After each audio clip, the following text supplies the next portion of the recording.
Last time on Dark Classics Narrated, The War of the Worlds, Book 1 ended as civilization did, in flame, silence, and ash, the Martians triumphant over every weapon mankind could raise against them. The story continues. Book 2, The Earth Under the Martians. Chapter 1, Underfoot. In the first book I have wandered so much from my own adventures to tell of the experiences of my brother, that all through the last 2 chapters, I and the curate have been lurking in the empty house at Halliford, whither we fled to escape the black smoke. There I will resume. We stopped there all Sunday night, and all the next day, the day of the panic, in a little island of daylight, cut off by the black smoke from the rest of the world. We could do nothing but wait in aching inactivity during those 2 weary days. My mind was occupied by anxiety for my wife. I figured her at Leatherhead, terrified, in danger, mourning me already as a dead man. I paced the rooms and cried aloud when I thought of how I was cut off from her, of all that might happen to her in my absence. My cousin I knew was brave enough for any emergency, but he was not the sort of man to realize danger quickly, to rise promptly. What was needed now was not bravery, but circumspection. My only consolation was to believe that the Martians were moving Londonward and away from her. Such vague anxieties keep the mind sensitive and painful. I grew very weary and irritable with the curate's perpetual ejaculations. I tired of the sight of his selfish despair. After some ineffectual remonstrance, I kept away from him, staying in a room, evidently a children's schoolroom, containing globes, forms, and copybooks. When he followed me thither, I went to a box room at the top of the house, and in order to be alone with my aching miseries, locked myself in. We were hopelessly hemmed in by the black smoke all that day and the morning of the next. There were signs of people in the next house on Sunday evening, a face at a window, and moving lights, and later the slamming of a door. But I do not know who these people were, nor what became of them. We saw nothing of them next day. The black smoke drifted slowly riverward all through Monday morning, creeping nearer and nearer to us, driving at last along the roadway outside the house that hid us. A Martian came across the fields about midday, laying the stuff with a jet of superheated steam that hissed against the walls, smashed all the windows it touched, and scalded the curate's hand as he fled out of the front room. When at last we crept across the sodden rooms and looked out again, the country northward was as though a black snowstorm had passed over it. Looking towards the river, we were astonished to see an unaccountable redness mingling with the black of the scorched meadows. For a time, we did not see how this change affected our position, save that we were relieved of our fear of the black smoke. But later I perceived that we were no longer hemmed in, that now we might get away. So soon as I realized that the way of escape was open, my dream of action returned. But the curate was lethargic, unreasonable. "We are safe here," he repeated, "safe here." I resolved to leave him. Would that I had. Wiser now for the artilleryman's teaching, I sought out food and drink. I had found oil and rags for my burns, and I also took a hat and a flannel shirt that I found in one of the bedrooms. When it was clear to him that I meant to go alone, had reconciled myself to going alone, he suddenly roused himself to come. And all being quiet throughout the afternoon, we started about 5 o'clock, as I should judge, along the blackened road to Sunbury. In Sunbury, and at intervals along the road, were dead bodies lying in contorted attitudes, horses as well as men, overturned carts and luggage, all covered thickly with black dust. That pall of cindery powder made me think of what I had read of the destruction of Pompeii.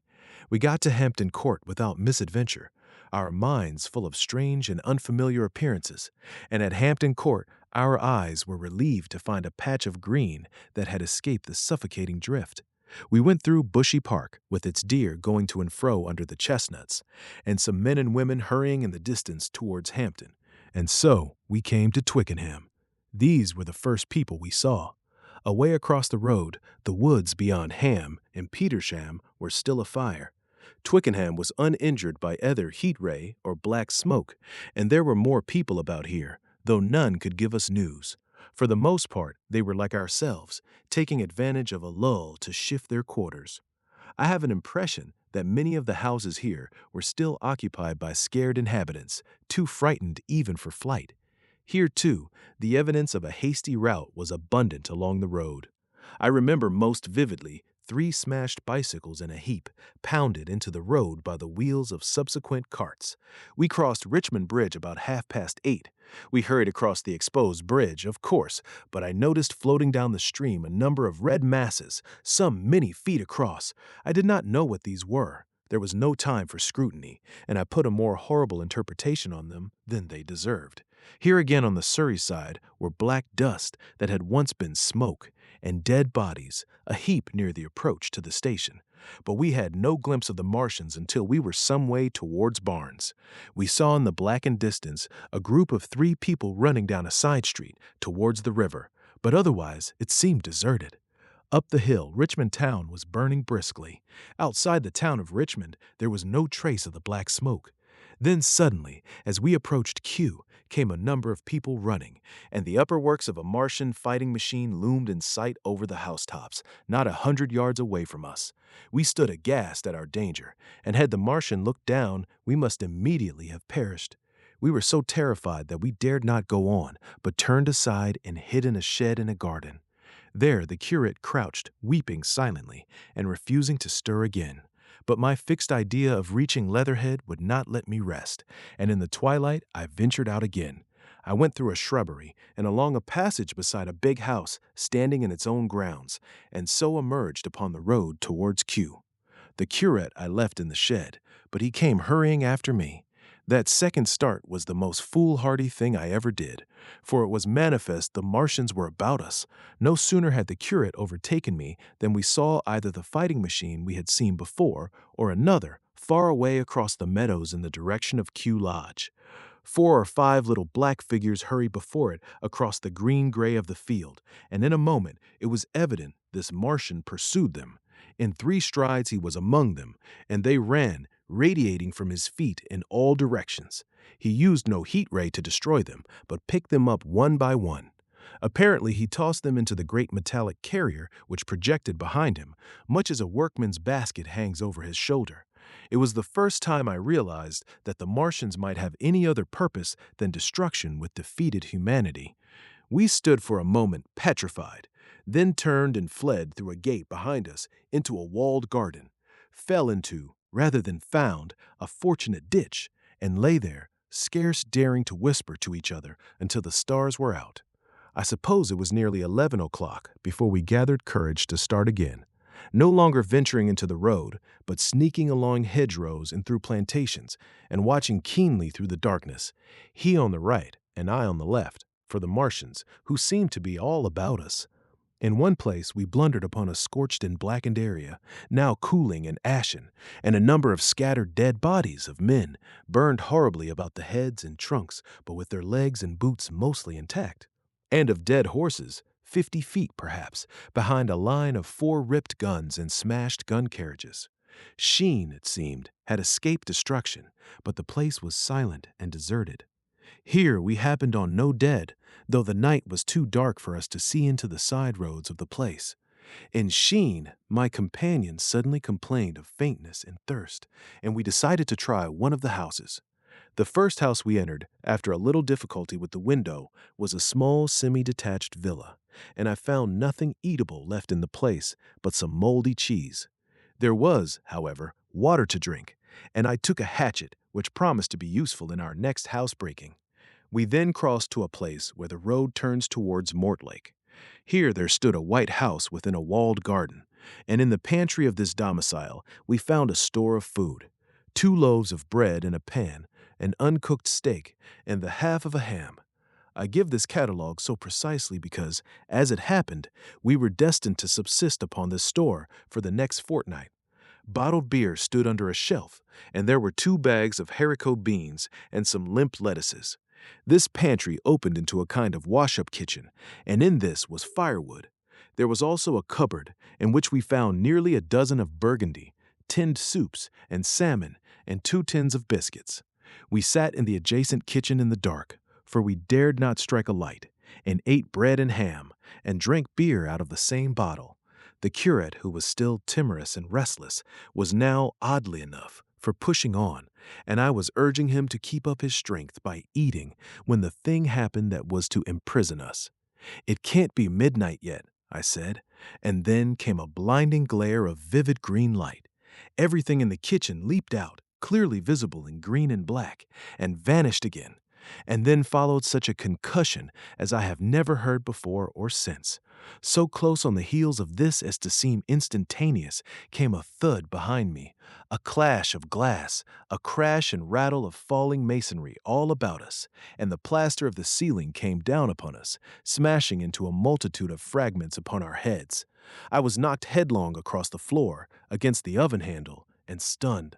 I was insensible for a long time, the curate told me, and when I came to, we were in darkness again, and he, with a face wet, as I found afterwards, with blood from a cut forehead, was dabbing water over me. For some time, I could not recollect what had happened. Then things came to me slowly. A bruise on my temple asserted itself. "Are you better?" asked the curate in a whisper. At last, I answered him. I sat up. "Don't move," he said. "The floor is covered with smashed crockery from the dresser. You can't possibly move without making a noise, and I fancy they are outside." We both sat quite silent, so that we could scarcely hear each other breathing. Everything seemed deadly still, but once something near us, some plaster or broken brickwork, slid down with a rumbling sound. Outside and very near was an intermittent, metallic rattle. "That," said the curate, when presently it happened again. "Yes," I said, "but what is it?" "A Martian," said the curate. I listened again. It was not like the heat ray, I said, and for a time I was inclined to think one of the great fighting machines had stumbled against the house, as I had seen one stumble against the tower of Shepperton Church. Our situation was so strange and incomprehensible that for 3 or 4 hours, until the dawn came, we scarcely moved. And then the light filtered in, not through the window, which remained black, but through a triangular aperture between a beam and a heap of broken bricks in the wall behind us. The interior of the kitchen we now saw grayly for the first time. The window had been burst in by a mass of garden mold, which flowed over the table upon which we had been sitting and lay about our feet. Outside, the soil was banked high against the house. At the top of the window frame, we could see an uprooted drain pipe. The floor was littered with smashed hardware. The end of the kitchen towards the house was broken into, and since the daylight shone in there, it was evident the greater part of the house had collapsed. Contrasting vividly with this ruin was the neat dresser, stained in the fashion pale green, and with a number of copper and tin vessels below it, the wallpaper imitating blue and white tiles, and a couple of colored supplements fluttering from the walls above the kitchen range. As the dawn grew clearer, we saw through the gap in the wall the body of a Martian, standing sentinel, I suppose, over the still glowing cylinder. At the sight of that, we crawled as circumspectly as possible out of the twilight of the kitchen into the darkness of the scullery. Abruptly, the right interpretation dawned upon my mind. "The fifth cylinder," I whispered, "the fifth shot from Mars has struck this house and buried us under the ruins." For a time, the curate was silent, and then he whispered, "God have mercy upon us." I heard him presently whimpering to himself. Save for that sound, we lay quite still in the scullery. I, for my part, scarce dared breathe, and sat with my eyes fixed on the faint light of the kitchen door. I could just see the curate's face, a dim oval shape, and his collar and cuffs. Outside there began a metallic hammering, then a violent hooting, and then again, after a quiet interval, a hissing like the hissing of an engine. These noises, for the most part problematical, continued intermittently and seemed, if anything, to increase in number as time wore on. Presently, a measured thudding and a vibration that made everything about us quiver and the vessels in the pantry ring and shift began and continued. Once the light was eclipsed and the ghostly kitchen doorway became absolutely dark. For many hours we must have crouched there, silent and shivering, until our tired attention failed. At last, I found myself awake and very hungry. I am inclined to believe we must have spent the greater portion of a day before that awakening. My hunger was at a stride so insistent that it moved me to action. I told the curate I was going to seek food, and felt my way towards the pantry. He made me no answer, but so soon as I began eating, the faint noise I made stirred him up, and I heard him crawling after me. You are listening to War of the Worlds on Dark Classics Narrated.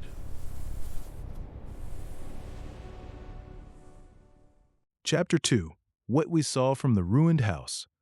After eating, we crept back to the scullery, and there I must have dozed again, for when presently I looked round, I was alone. The thudding vibration continued with wearisome persistence. I whispered for the curate several times, and at last felt my way to the door of the kitchen. It was still daylight, and I perceived him across the room, lying against the triangular hole that looked out upon the Martians. His shoulders were hunched, so that his head was hidden from me. I could hear a number of noises, almost like those in an engine shed, and the place rocked with that beating thud. Through the aperture in the wall, I could see the top of a tree touched with gold and the warm blue of a tranquil evening sky. For a minute or so, I remained watching the curate, and then I advanced, crouching and stepping with extreme care amid the broken crockery that littered the floor. I touched the curate's leg, and he started so violently that a mass of plaster went sliding down outside and fell with a loud impact. I gripped his arm, fearing he might cry out, and for a long time we crouched motionless. Then I turned to see how much of our rampart remained. The detachment of the plaster had left a vertical slit open in the debris, and by raising myself cautiously across a beam, I was able to see out of this gap into what had been overnight a quiet suburban roadway. Vast, indeed, was the change that we beheld. The fifth cylinder must have fallen right into the midst of the house we had first visited. The building had vanished, completely smashed, pulverized, and dispersed by the blow. The cylinder lay now far beneath the original foundations, deep in a hole, already vastly larger than the pit I had looked into at Woking. The earth all round it had splashed under that tremendous impact. Splashed is the only word, and lay in heaped piles that hid the masses of the adjacent houses. It had behaved exactly like mud under the violent blow of a hammer. Our house had collapsed backward. The front portion, even on the ground floor, had been destroyed completely. By a chance, the kitchen and scullery had escaped and stood buried now under soil and ruins, closed in by tons of earth on every side save towards the cylinder. Over that aspect, we hung now on the very edge of the great circular pit the Martians were engaged in making. The heavy beating sound was evidently just behind us, and ever and again a bright green vapor drove up like a veil across our peephole. The cylinder was already opened in the center of the pit, and on the farther edge of the pit, amid the smashed and gravel-heaped shrubbery, one of the great fighting machines, deserted by its occupant, stood stiff and tall against the evening sky. At first I scarcely noticed the pit and the cylinder, although it has been convenient to describe them first, on account of the extraordinary glittering mechanism I saw busy in the excavation, and on account of the strange creatures that were crawling slowly and painfully across the heaped mold near it. The mechanism it certainly was that held my attention first. It was one of those complicated fabrics that have since been called handling machines, and the study of which has already given such an enormous impetus to terrestrial invention. As it dawned upon me first, it presented a sort of metallic spider with 5 jointed, agile legs, and with an extraordinary number of jointed levers, bars, and reaching and clutching tentacles about its body. Most of its arms were retracted, but with 3 long tentacles it was fishing out a number of rods, plates, and bars which lined the covering and apparently strengthened the walls of the cylinder. These, as it extracted them, were lifted out and deposited upon a level surface of earth behind it. Its motion was so swift, complex, and perfect that at first I did not see it as a machine, in spite of its metallic glitter. The fighting machines were coordinated and animated to an extraordinary pitch, but nothing to compare with this. People who have never seen these structures and have only the ill-imagined efforts of artists or the imperfect descriptions of such eyewitnesses as myself to go upon, scarcely realize that living quality. I recall particularly the illustration of one of the first pamphlets to give a consecutive account of the war. The artist had evidently made a hasty study of one of the fighting machines, and there his knowledge ended. He presented them as tilted, stiff tripods, without either flexibility or subtlety, and with an altogether misleading monotony of effect. The pamphlet containing these renderings had a considerable vogue, and I mention them here simply to warn the reader against the impression they may have created. They were no more like the Martians I saw in action than a Dutch doll is like a human being. To my mind, the pamphlet would have been much better without them. At first, I say, the handling machine did not impress me as a machine, but as a crab-like creature with a glittering integument, the controlling Martian whose delicate tentacles actuated its movements, seeming to be simply the equivalent of the crab's cerebrate portion. But then I perceived the resemblance of its gray-brown, shiny, leathery integument to that of the other sprawling bodies beyond, and the true nature of this dexterous workman dawned upon me. With that realization, my interest shifted to those other creatures, the real Martians. Already I had had a transient impression of these, and the first nausea no longer obscured my observation. Moreover, I was concealed and motionless, and under no urgency of action. They were, I now saw, the most unearthly creatures it is possible to conceive. They were huge round bodies, or rather heads, about 4 feet in diameter, each body having in front of it a face. This face had no nostrils. Indeed, the Martians do not seem to have had any sense of smell, but it had a pair of very large, dark-colored eyes, and just beneath this, a kind of fleshy beak. In the back of this head, or body, I scarcely know how to speak of it, was the single tight tympanic surface, since known to be anatomically an ear, though it must have been almost useless in our dense air. In a group round the mouth were 16 slender, almost whip-like tentacles, arranged in 2 bunches of 8 each. These bunches have since been named rather aptly by that distinguished anatomist, Professor Howes, the hands. Even as I saw these Martians for the first time, they seemed to be endeavoring to raise themselves on these hands, but of course, with the increased weight of terrestrial conditions, this was impossible. There is reason to suppose that on Mars they may have progressed upon them with some facility. The internal anatomy, I may remark here, as dissection has since shown, was almost equally simple. The greater part of the structure was the brain, sending enormous nerves to the eyes, ear, and tactile tentacles. Besides this were the bulky lungs, into which the mouth opened, and the heart in its vessels. The pulmonary distress caused by the denser atmosphere and greater gravitational attraction was only too evident in the convulsive movements of the outer skin, and this was the sum of the Martian organs. Strange as it may seem to a human being, all the complex apparatus of digestion which makes up the bulk of our bodies did not exist in the Martians. They were heads, merely heads. Entrails they had none. They did not eat, much less digest. Instead, they took the fresh, living blood of other creatures and injected it into their own veins. I have myself seen this being done, as I shall mention in its place. But, squeamish as I may seem, I cannot bring myself to describe what I could not endure even to continue watching. Let it suffice to say, blood obtained from a still living animal, in most cases from a human being, was run directly by means of a little pipette into the recipient canal. Woof!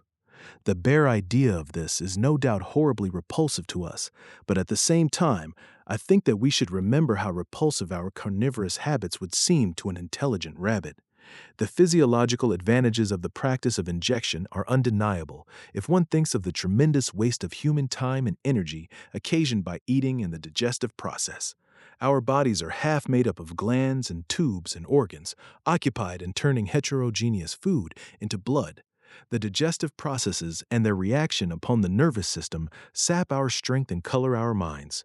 Men go happy or miserable as they have healthy or unhealthy livers, or sound gastric glands.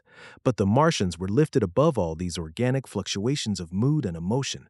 Their undeniable preference for men as their source of nourishment is partly explained by the nature of the remains of the victims they had brought with them as provisions from Mars.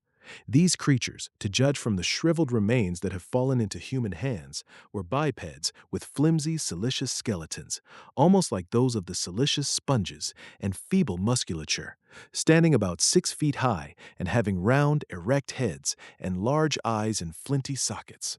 2 or 3 of these seem to have been brought in each cylinder, and all were killed before Earth was reached. It was just as well for them, for the mere attempt to stand upright upon our planet would have broken every bone in their bodies. And while I am engaged in this description, I may add in this place certain further details which, although they were not all evident to us at the time, will enable the reader, who is unacquainted with them, to form a clearer picture of these offensive creatures. In 3 other points their physiology differed strangely from ours. Their organisms did not sleep. any more than the heart of man sleeps, since they had no extensive muscular mechanism to recuperate. That periodical extinction was unknown to them. They had little or no sense of fatigue, it would seem.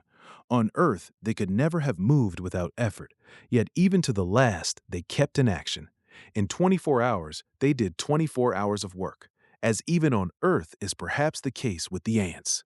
In the next place, wonderful as it seems in a sexual world, the Martians were absolutely without sex, and therefore without any of the tumultuous emotions that arise from that difference among men. A young Martian, there can now be no dispute, was really born upon Earth during the war, and it was found attached to its parent, partially budded off, just as young lily bulbs bud off or like the young animals in the freshwater polyp. In man and all the higher terrestrial animals, such a method of increase has disappeared. But even on this earth, it was certainly the primitive method. Among the lower animals, up even to those first cousins of the vertebrated animals, the tunicates, the two processes occur side by side, but finally, the sexual method superseded its competitor altogether. On Mars, however, just the reverse has apparently been the case. It is worthy of remark that a certain speculative writer of quasi-scientific repute, writing long before the Martian invasion, did forecast for man a final structure not unlike the actual Martian condition. His prophecy, I remember, appeared in November or December 1893 in a long-defunct publication, the Pall Mall Budget, and I recall a caricature of it in a pre-Martian periodical called Punch. He pointed out, writing in a foolish, facetious tone, that the perfection of mechanical appliances must ultimately supersede limbs, the perfection of chemical devices, digestion, that such organs as hair, external nose, teeth, ears, and chin were no longer essential parts of the human being, and that the tendency of natural selection would lie in the direction of their steady diminution through the coming ages. The brain alone remained a cardinal necessity. Only one other part of the body had a strong case for survival, and that was the hand, teacher and agent of the brain. While the rest of the body dwindled, the hands would grow larger. There is many a true word written in jest, and here in the Martians we have beyond dispute the actual accomplishment of such a suppression of the animal side of the organism by the intelligence. To me, it is quite credible that the Martians may be descended from beings not unlike ourselves, by a gradual development of brain and hands, the latter giving rise to the two bunches of delicate tentacles at last, at the expense of the rest of the body. Without the body, the brain would, of course, become a mere selfish intelligence, without any of the emotional substratum of the human being. The last salient point in which the systems of these creatures differed from ours was in what one might have thought a very trivial particular. Microorganisms, which cause so much disease and pain on Earth, have either never appeared upon Mars, or Martian sanitary science eliminated them ages ago. 100 diseases, all the fevers and contagions of human life, consumption, cancers, tumors, and such morbidities, never enter the scheme of their life. And speaking of the differences between the life on Mars and terrestrial life, I may allude here to the curious suggestions of the red weed. Apparently, the vegetable kingdom in Mars, instead of having green for a dominant color, is of a vivid blood-red tint. At any rate, the seeds which the Martians, intentionally or accidentally, brought with them gave rise in all cases to red-colored growths. Only that known popularly as the red weed, however, gained any footing in competition with terrestrial forms. The red creeper was quite a transitory growth, and few people have seen it growing. For a time, however, the red weed grew with astonishing vigor and luxuriance. It spread up the sides of the pit by the third or fourth day of our imprisonment, and its cactus-like branches formed a carmine fringe to the edges of our triangular window. And afterwards, I found it broadcast throughout the country, and especially wherever there was a stream of water. The Martians had what appears to have been an auditory organ, a single round drum at the back of the head body, and eyes with a visual range not very different from ours, except that, according to Phillips, blue and violet were as black to them. It is commonly supposed that they communicated by sounds and tentacular gesticulations. This is asserted, for instance, in the able but hastily compiled pamphlet, written evidently by someone not an eyewitness of Martian actions, to which I have already alluded, and which, so far, has been the chief source of information concerning them. Now, no surviving human being saw so much of the Martians in action as I did. I take no credit to myself for an accident, but the fact is so, and I assert that I watched them closely, time after time, and that I have seen 4, 5, and once 6 of them sluggishly performing the most elaborately complicated operations together without either sound or gesture. Their peculiar hooting invariably preceded feeding. It had no modulation and was, I believe, in no sense a signal, but merely the expiration of air preparatory to the suctional operation.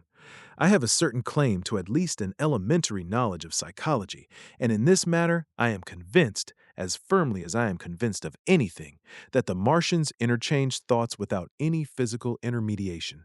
And I have been convinced of this in spite of strong preconceptions.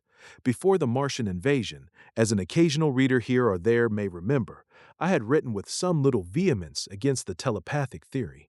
The Martians wore no clothing. Their conceptions of ornament and decorum were necessarily different from ours, and not only were they evidently much less sensible of changes of temperature than we are, but changes of pressure do not seem to have affected their health at all seriously. Yet, though they wore no clothing, it was in the other artificial additions to their bodily resources that their great superiority over man lay. We men, with our bicycles and road skates, our Lilienthal soaring machines, our guns and sticks and so forth, are just in the beginning of the evolution that the Martians have worked out. They have become practically mere brains, wearing different bodies according to their needs, just as men wear suits of clothes and take a bicycle in a hurry or an umbrella in the wet.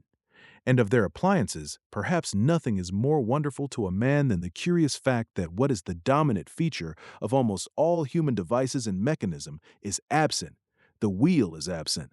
Among all the things they brought to earth, there is no trace or suggestion of their use of wheels. One would have at least expected it in locomotion, and in this connection, it is curious to remark that even on this earth, nature has never hit upon the wheel, or has preferred other expedients to its development. And not only did the Martians either not know of, which is incredible, or abstain from, the wheel, but in their apparatus singularly little use is made of the fixed pivot or relatively fixed pivot, with circular motions thereabout confined to one plane. Almost all the joints of the machinery present a complicated system of sliding parts moving over small but beautifully curved friction bearings. And while upon this matter of detail, it is remarkable that the long leverages of their machines are in most cases actuated by a sort of sham musculature of the discs in an elastic sheath. These discs become polarized and drawn closely and powerfully together when traversed by a current of electricity. In this way, the curious parallelism to animal motions, which was so striking and disturbing to the human beholder, was attained. Such quasi-muscles abounded in the crab-like handling machine, which, on my first peeping out of the slit, I watched unpacking the cylinder. It seemed infinitely more alive than the actual Martians lying beyond it in the sunset light, panting, stirring ineffectual tentacles, and moving feebly after their vast journey across space. While I was still watching their sluggish motions in the sunlight and noting each strange detail of their form, the curate reminded me of his presence by pulling violently at my arm. I turned to a scowling face and silent, eloquent lips. He wanted the slit, which permitted only one of us to peep through, and so I had to forego watching them for a time while he enjoyed that privilege. When I looked again, the busy handling machine had already put together several of the pieces of apparatus it had taken out of the cylinder into a shape having an unmistakable likeness to its own. And down on the left, a busy little digging mechanism had come into view, emitting jets of green vapor and working its way round the pit, excavating and embanking in a methodical and discriminating manner. This it was which had caused the regular beating noise and the rhythmic shocks that had kept our ruinous refuge quivering. It piped and whistled as it worked. So far as I could see, the thing was without a directing Martian at all. You are listening to War of the Worlds on Dark Classics Narrated.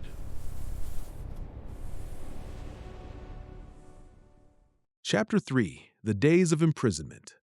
The arrival of a second fighting machine drove us from our peephole into the scullery, for we feared that from his elevation the Martian might see down upon us behind our barrier. At a later date, we began to feel less in danger of their eyes, for to an eye in the dazzle of the sunlight outside, our refuge must have been blank blackness. But at first, the slightest suggestion of approach drove us into the scullery in heart-throbbing retreat. Yet, terrible as was the danger we incurred, the attraction of peeping was for both of us irresistible. And I recall now with a sort of wonder that, in spite of the infinite danger in which we were between starvation and a still more terrible death, we could yet struggle bitterly for that horrible privilege of sight. We would race across the kitchen in a grotesque way between eagerness and the dread of making a noise, and strike each other, and thrust and kick within a few inches of exposure. The fact is that we had absolutely incompatible dispositions and habits of thought and action, and our danger and isolation only accentuated the incompatibility.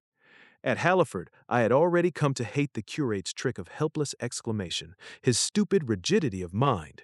His endless muttering monologue vitiated every effort I made to think out a line of action and drove me at times, thus pent up and intensified, almost to the verge of craziness. He was as lacking in restraint as a silly woman.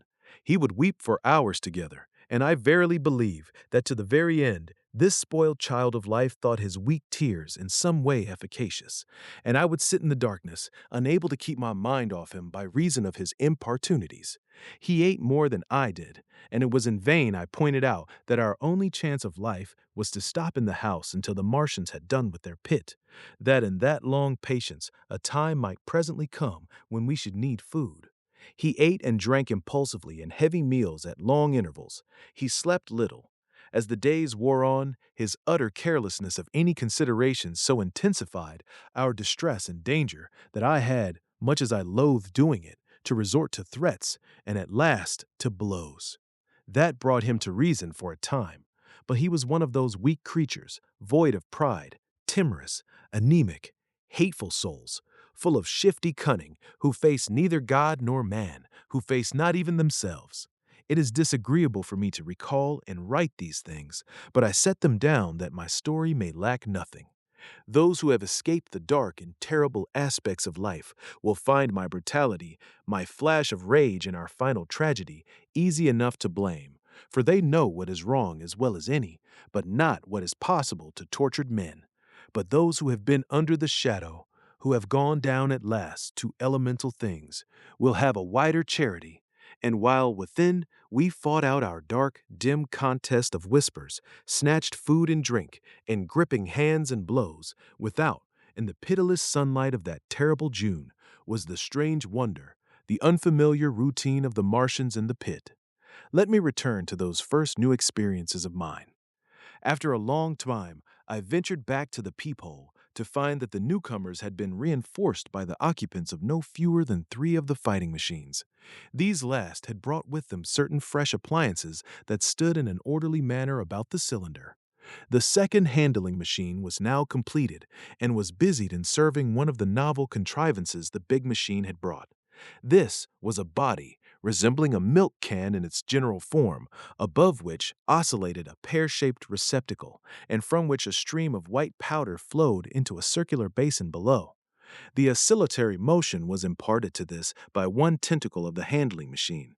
With 2 spatulate hands, the handling machine was digging out and flinging masses of clay into the pear-shaped receptacle above, while with another arm it periodically opened a door and removed rusty and blackened clinkers from the middle part of the machine. Another steely tentacle directed the powder from the basin along a ribbed channel towards some receiver that was hidden from me by the mound of bluish dust.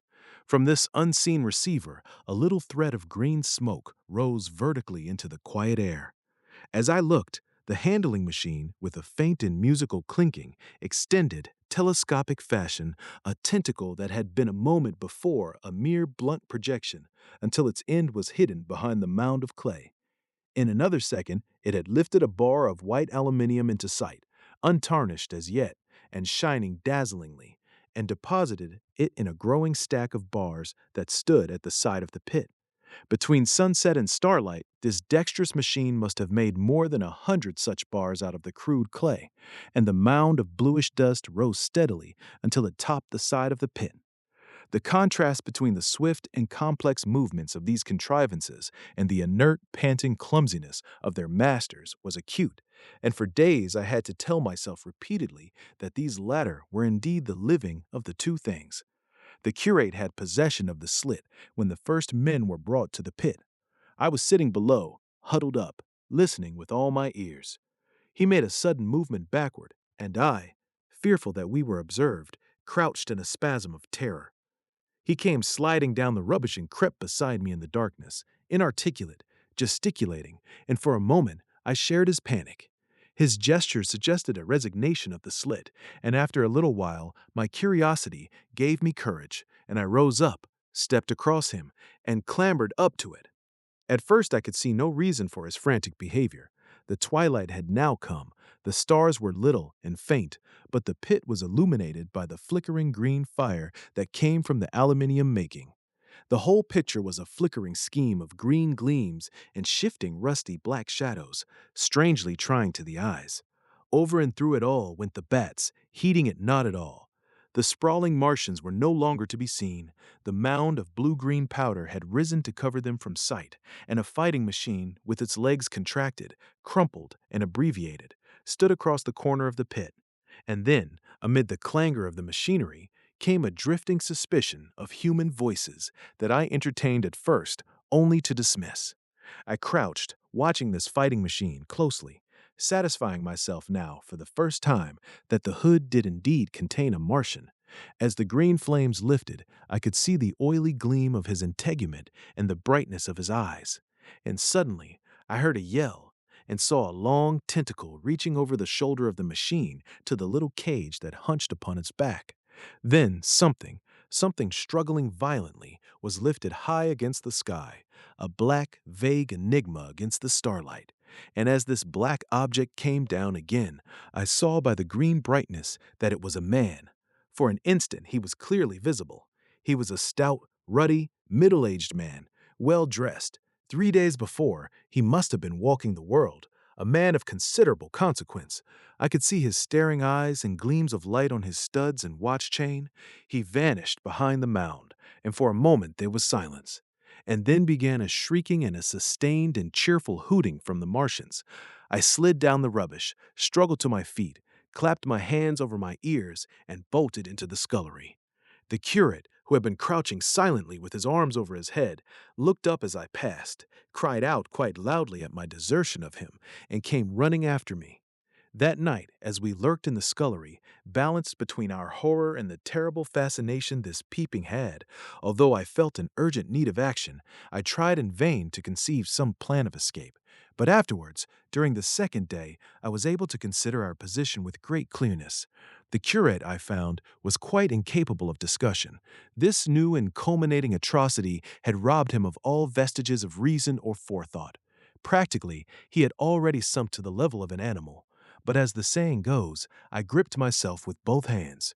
It grew upon my mind, once I could face the facts, that, terrible as our position was, there was as yet no justification for absolute despair. Our chief chance lay in the possibility of the Martians making the pit nothing more than a temporary encampment, or even if they kept it permanently, they might not consider it necessary to guard it, and a chance of escape might be afforded us. I also weighed very carefully the possibility of our digging a way out in a direction away from the pit, but the chances of our emerging within sight of some sentinel fighting machine seemed at first too great, and I should have had to do all the digging myself. The curate would certainly have failed me. It was on the third day, if my memory serves me right, that I saw the lad killed. It was the only occasion on which I actually saw the Martians feed. After that experience, I avoided the hole in the wall for the better part of a day.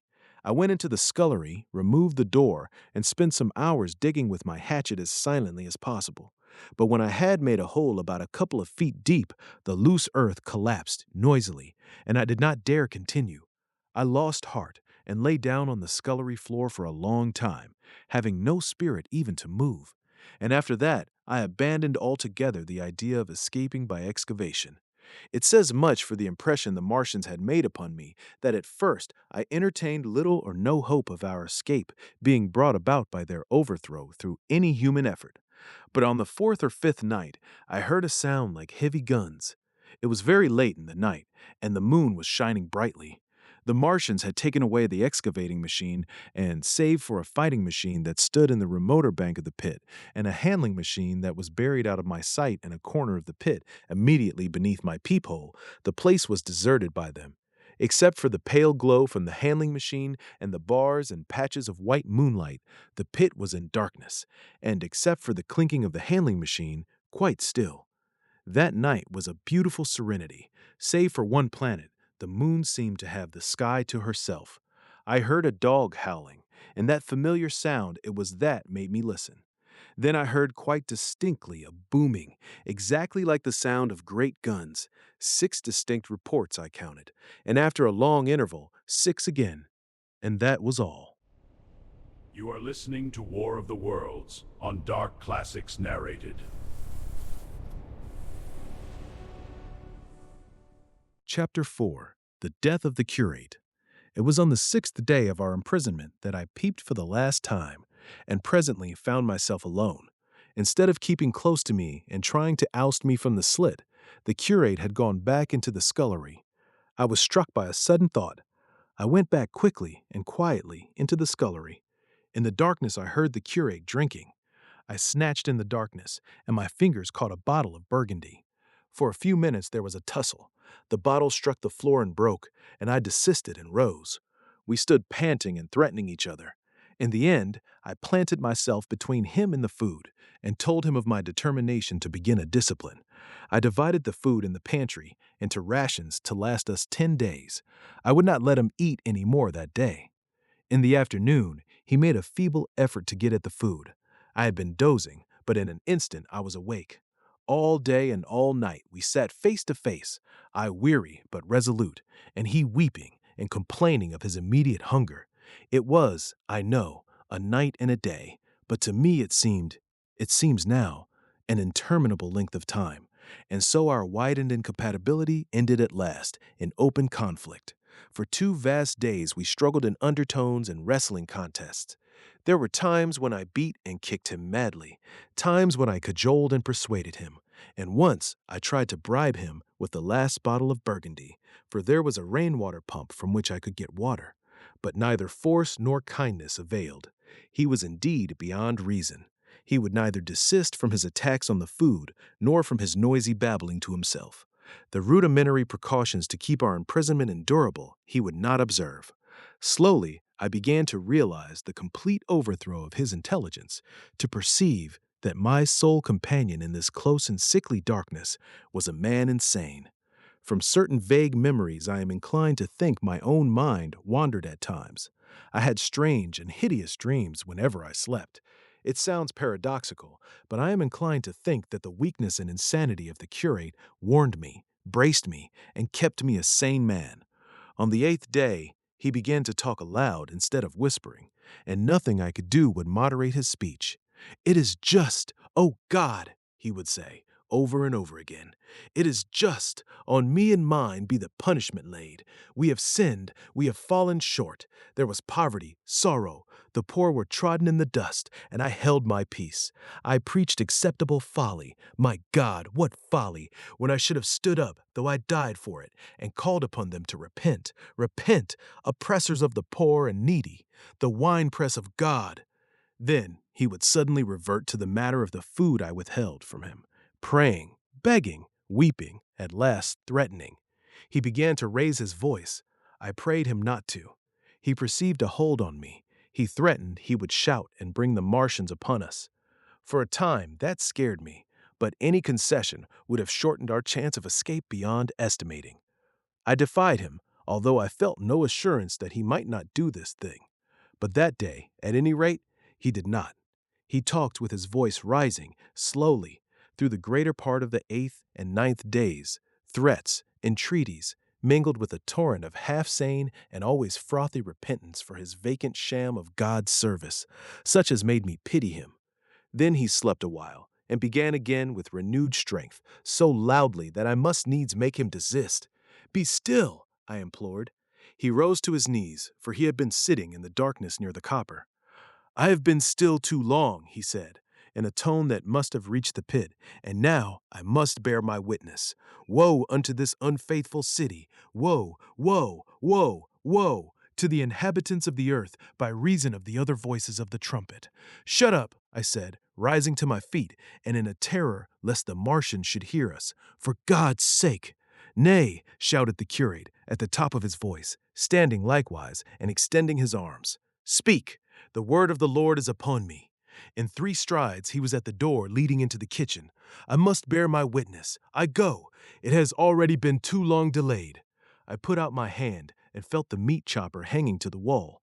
In a flash, I was after him. I was fierce with fear. Before he was halfway across the kitchen, I had overtaken him. With one last touch of humanity, I turned the blade back and struck him with the butt. He went headlong forward and lay stretched on the ground. I stumbled over him and stood panting. He lay still. Suddenly, I heard a noise without. The run and smash of slipping plaster, and the triangular aperture in the wall was darkened. I looked up and saw the lower surface of the handling machine coming slowly across the hole. One of its gripping limbs curled amid the debris. Another limb appeared, feeling its way over the fallen beams. I stood petrified, staring.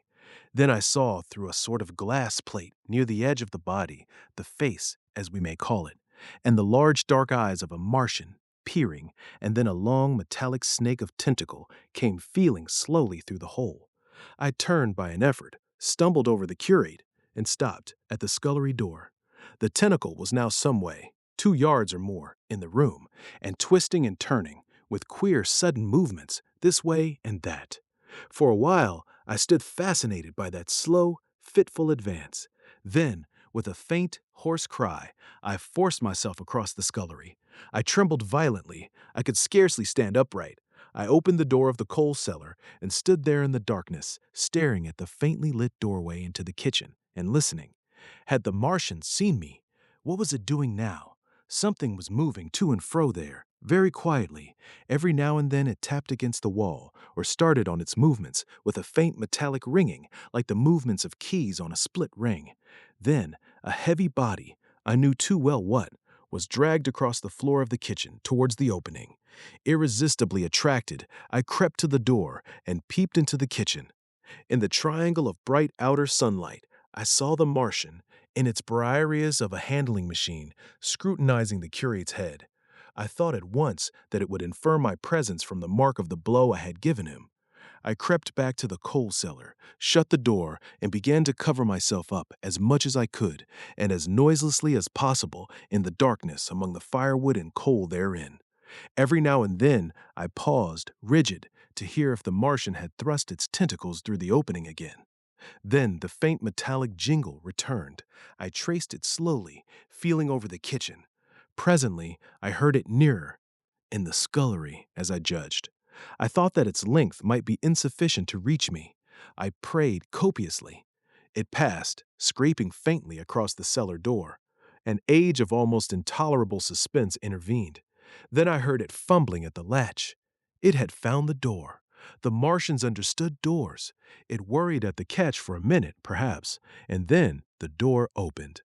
In the darkness, I could just see the thing, like an elephant's trunk more than anything else, waving towards me and touching and examining the wall, coals, wood, and ceiling. It was like a black worm swaying its blind head to and fro. Once, even, it touched the heel of my boot. I was on the verge of screaming. I bit my hand. For a time, the tentacle was silent. I could have fancied it had been withdrawn. Presently, with an abrupt click, it gripped something. I thought it had me, and seemed to go out of the cellar again. For a minute, I was not sure. Apparently, it had taken a lump of coal to examine. I seized the opportunity of slightly shifting my position, which had become cramped, and then listened. I whispered passionate prayers for safety. Then I heard the slow, deliberate sound creeping towards me again. Slowly, slowly it drew near, scratching against the walls and tapping the furniture. While I was still doubtful, it rapped smartly against the cellar door and closed it. I heard it go into the pantry, and the biscuit tins rattled, and a bottle smashed, and then came a heavy bump against the cellar door. Then silence that passed into an infinity of suspense. Had it gone? At last, I decided that it had. It came into the scullery no more, but I lay all the 10th day in the close darkness, buried among coals and firewood, not daring even to crawl out for the drink for which I craved. It was the 11th day before I ventured so far from my security. You are listening to War of the Worlds on Dark Classics Narrated.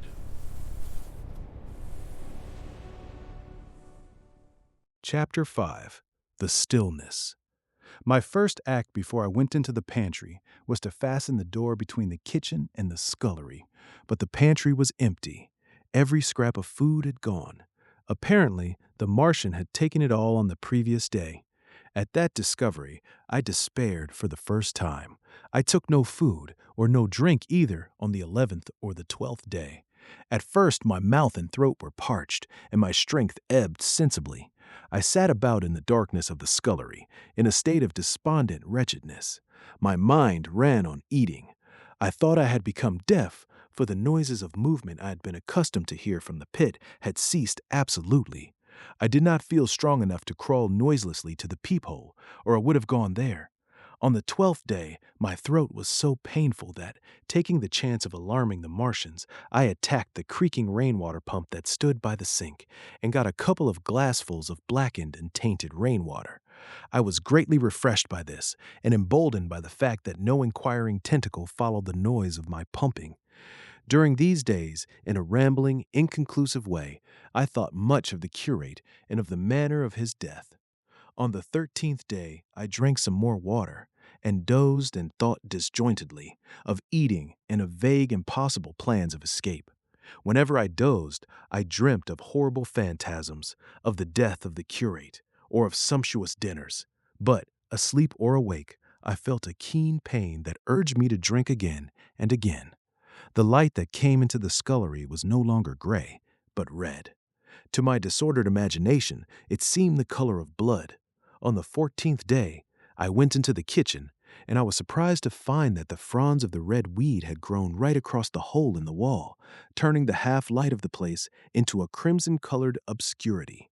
It was early on the 15th day that I heard a curious, familiar sequence of sounds in the kitchen, and listening, identified it as the snuffing and scratching of a dog. Going into the kitchen, I saw a dog's nose peering in through a break among the ruddy fronds. This greatly surprised me. At the scent of me, he barked shortly.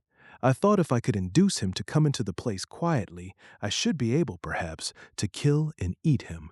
And in any case, it would be advisable to kill him, lest his actions attracted the attention of the Martians. I crept forward, saying, "Good dog," very softly, but he suddenly withdrew his head and disappeared. I listened. I was not deaf, but certainly the pit was still. I heard a sound like the flutter of a bird's wings and a hoarse croaking, but that was all. For a long while I lay close to the peephole, but not daring to move aside the red plants that obscured it. Once or twice I heard a faint pitter-patter like the feet of the dog going hither and thither on the sand far below me, and there were more bird-like sounds, but that was all. At length, encouraged by the silence, I looked out. Except in the corner, where a multitude of crows hopped and fought over the skeletons of the dead the Martians had consumed, there was not a living thing in the pit. I stared about me, scarcely believing my eyes. All the machinery had gone, save for the big mound of grayish-blue powder in one corner, certain bars of aluminium in another, the black birds, and the skeletons of the killed. The place was merely an empty circular pit in the sand. Slowly, I thrust myself out through the red weed and stood upon the mound of rubble. I could see in any direction save behind me, to the north, and neither Martians nor sign of Martians were to be seen. The pit dropped sheerly from my feet, but a little way along the rubbish afforded a practicable slope to the summit of the ruins. My chance of escape had come. I began to tremble. I hesitated for some time, and then, in a gust of desperate resolution, and with a heart that throbbed violently, I scrambled to the top of the mound in which I had been buried so long. I looked about again. To the northward, too, no Martian was visible. When I had last seen this part of Sheen in the daylight, it had been a straggling street of comfortable white and red houses, interspersed with abundant shady trees. Now I stood on a mound of smashed brickwork, clay, and gravel, over which spread a multitude of red cactus-shaped plants, knee-high, without a solitary terrestrial growth to dispute their footing. The trees near me were dead and brown, but further, a network of red threads scaled the still living stems. The neighboring houses had all been wrecked, but none had been burned. Their walls stood, sometimes to the second story, with smashed windows and shattered doors. The red weed grew tumultuously in their roofless rooms. Below me was the great pit, with the crows struggling for its refuse. A number of other birds hopped about among the ruins. Far away, I saw a gaunt cat slink crouchingly along a wall, but traces of men there were none. The day seemed, by contrast with my recent confinement, dazzlingly bright, the sky a glowing blue. A gentle breeze kept the red weed that covered every scrap of unoccupied ground gently swaying. And oh, the sweetness of the air. You are listening to War of the Worlds on Dark Classics Narrated. Chapter 6. The Work of 15 Days. For some time I stood tottering on the mound, regardless of my safety. Within that noisome den from which I had emerged, I had thought with a narrow intensity only of our immediate security. I had not realized what had been happening to the world, had not anticipated this startling vision of unfamiliar things. I had expected to see sheen and ruins. I found about me the landscape, weird and lurid, of another planet. For that moment, I touched an emotion beyond the common range of men, yet one that the poor brutes we dominate know only too well. I felt as a rabbit might feel returning to his burrow and suddenly confronted by the work of a dozen busy navvies digging the foundations of a house. I felt the first inkling of a thing that presently grew quite clear in my mind, that oppressed me for many days, a sense of dethronement, a persuasion that I was no longer a master, but an animal among the animals, under the Martian heel. With us, it would be as with them, to lurk and watch, to run and hide. The fear and empire of man had passed away. But so soon as this strangeness had been realized, it passed, and my dominant motive became the hunger of my long and dismal fast. In the direction away from the pit, I saw, beyond a red-covered wall, a patch of garden ground unburied. This gave me a hint, and I went knee-deep and sometimes neck-deep in the red weed. The density of the weed gave me a reassuring sense of hiding. The wall was some 6 feet high, and when I attempted to clamber it, I found I could not lift my feet to the crest. So I went along by the side of it, and came to a corner and a rockwork that enabled me to get to the top and tumble into the garden I coveted. Here I found some young onions, a couple of gladiolosis bulbs, and a quantity of immature carrots, all of which I secured, and scrambling over a ruined wall, went on my way through scarlet and crimson trees towards Q. It was like walking through an avenue of gigantic blood drops, possessed with 2 ideas: to get more food and to limp, as soon and as far as my strength permitted, out of this accursed, unearthly region of the pit.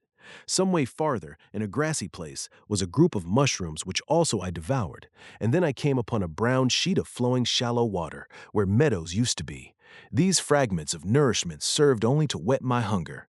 At first I was surprised at this flood in a hot, dry summer, but afterwards I discovered that it was caused by the tropical exuberance of the red weed. Directly this extraordinary growth encountered water, it straightway became gigantic and of unparalleled fecundity. Its seeds were simply poured down into the water of the Way in Thames, and its swiftly growing and titanic water fronds speedily choked both those rivers. At Putney, as I afterwards saw, the bridge was almost lost in a tangle of this weed, and at Richmond, too, the Thames water poured in a broad and shallow stream across the meadows of Hampton and Twickenham. As the water spread, the weed followed them, until the ruined villas of the Thames Valley were for a time lost in this red swamp, whose margin I explored, and much of the desolation the Martians had caused was concealed. In the end, the red weed succumbed almost as quickly as it had spread. A cankering disease, due it is believed to the action of certain bacteria, presently seized upon it.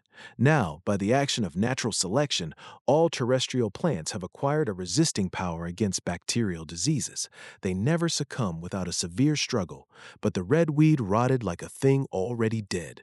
The fronds became bleached and then shriveled and brittle. They broke off at the least touch, and the waters that had stimulated their early growth carried their last vestiges out to sea. My first act on coming to this water was, of course, to slake my thirst. I drank a great deal of it, and moved by an impulse, gnawed some fronds of red weed, but they were watery and had a sickly metallic taste. I found the water was sufficiently shallow for me to wade securely, although the red weed impeded my feet a little. But the flood evidently got deeper towards the river, and I turned back to Mortlake. I managed to make out the road by means of occasional ruins of its villas and fences and lamps, and so presently I got out of this spate and made my way to the hill going up towards Roehampton and came out on Putney Common. Here the scenery changed from the strange and unfamiliar to the wreckage of the familiar.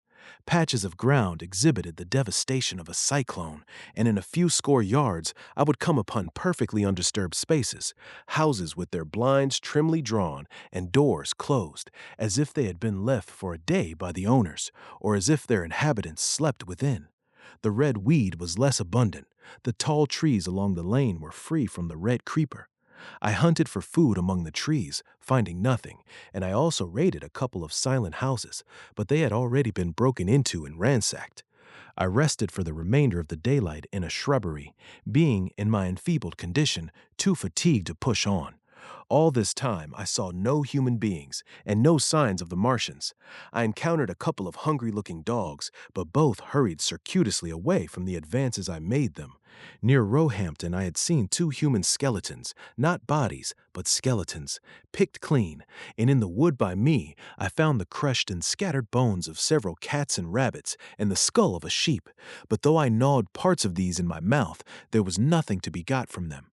After sunset, I struggled on along the road towards Putney, where I think the heat ray must have been used for some reason. And in the garden beyond Roehampton, I got a quantity of immature potatoes, sufficient to stay my hunger.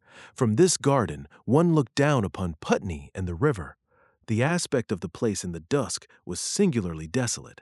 Blackened trees, blackened, desolate ruins, and down the hill the sheets of the flooded river, red-tinged with the weed. And over all, silence. It filled me with indescribable terror to think how swiftly that desolating change had come. For a time I believed that mankind had been swept out of existence, and that I stood there alone, the last man left alive. Hard by the top of Putney Hill, I came upon another skeleton, with the arms dislocated, and removed several yards from the rest of the body. As I proceeded, I became more and more convinced that the extermination of mankind was, save for such stragglers as myself, already accomplished in this part of the world. The Martians, I thought, had gone on and left the country desolated, seeking food elsewhere. Perhaps even now they were destroying Berlin or Paris, or it might be they had gone northward. You are listening to War of the Worlds on Dark Classics Narrated.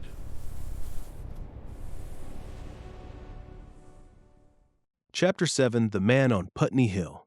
I spent that night in the inn that stands at the top of Putney Hill, sleeping in a made bed for the first time since my flight to Leatherhead. I will not tell the needless trouble I had breaking into that house.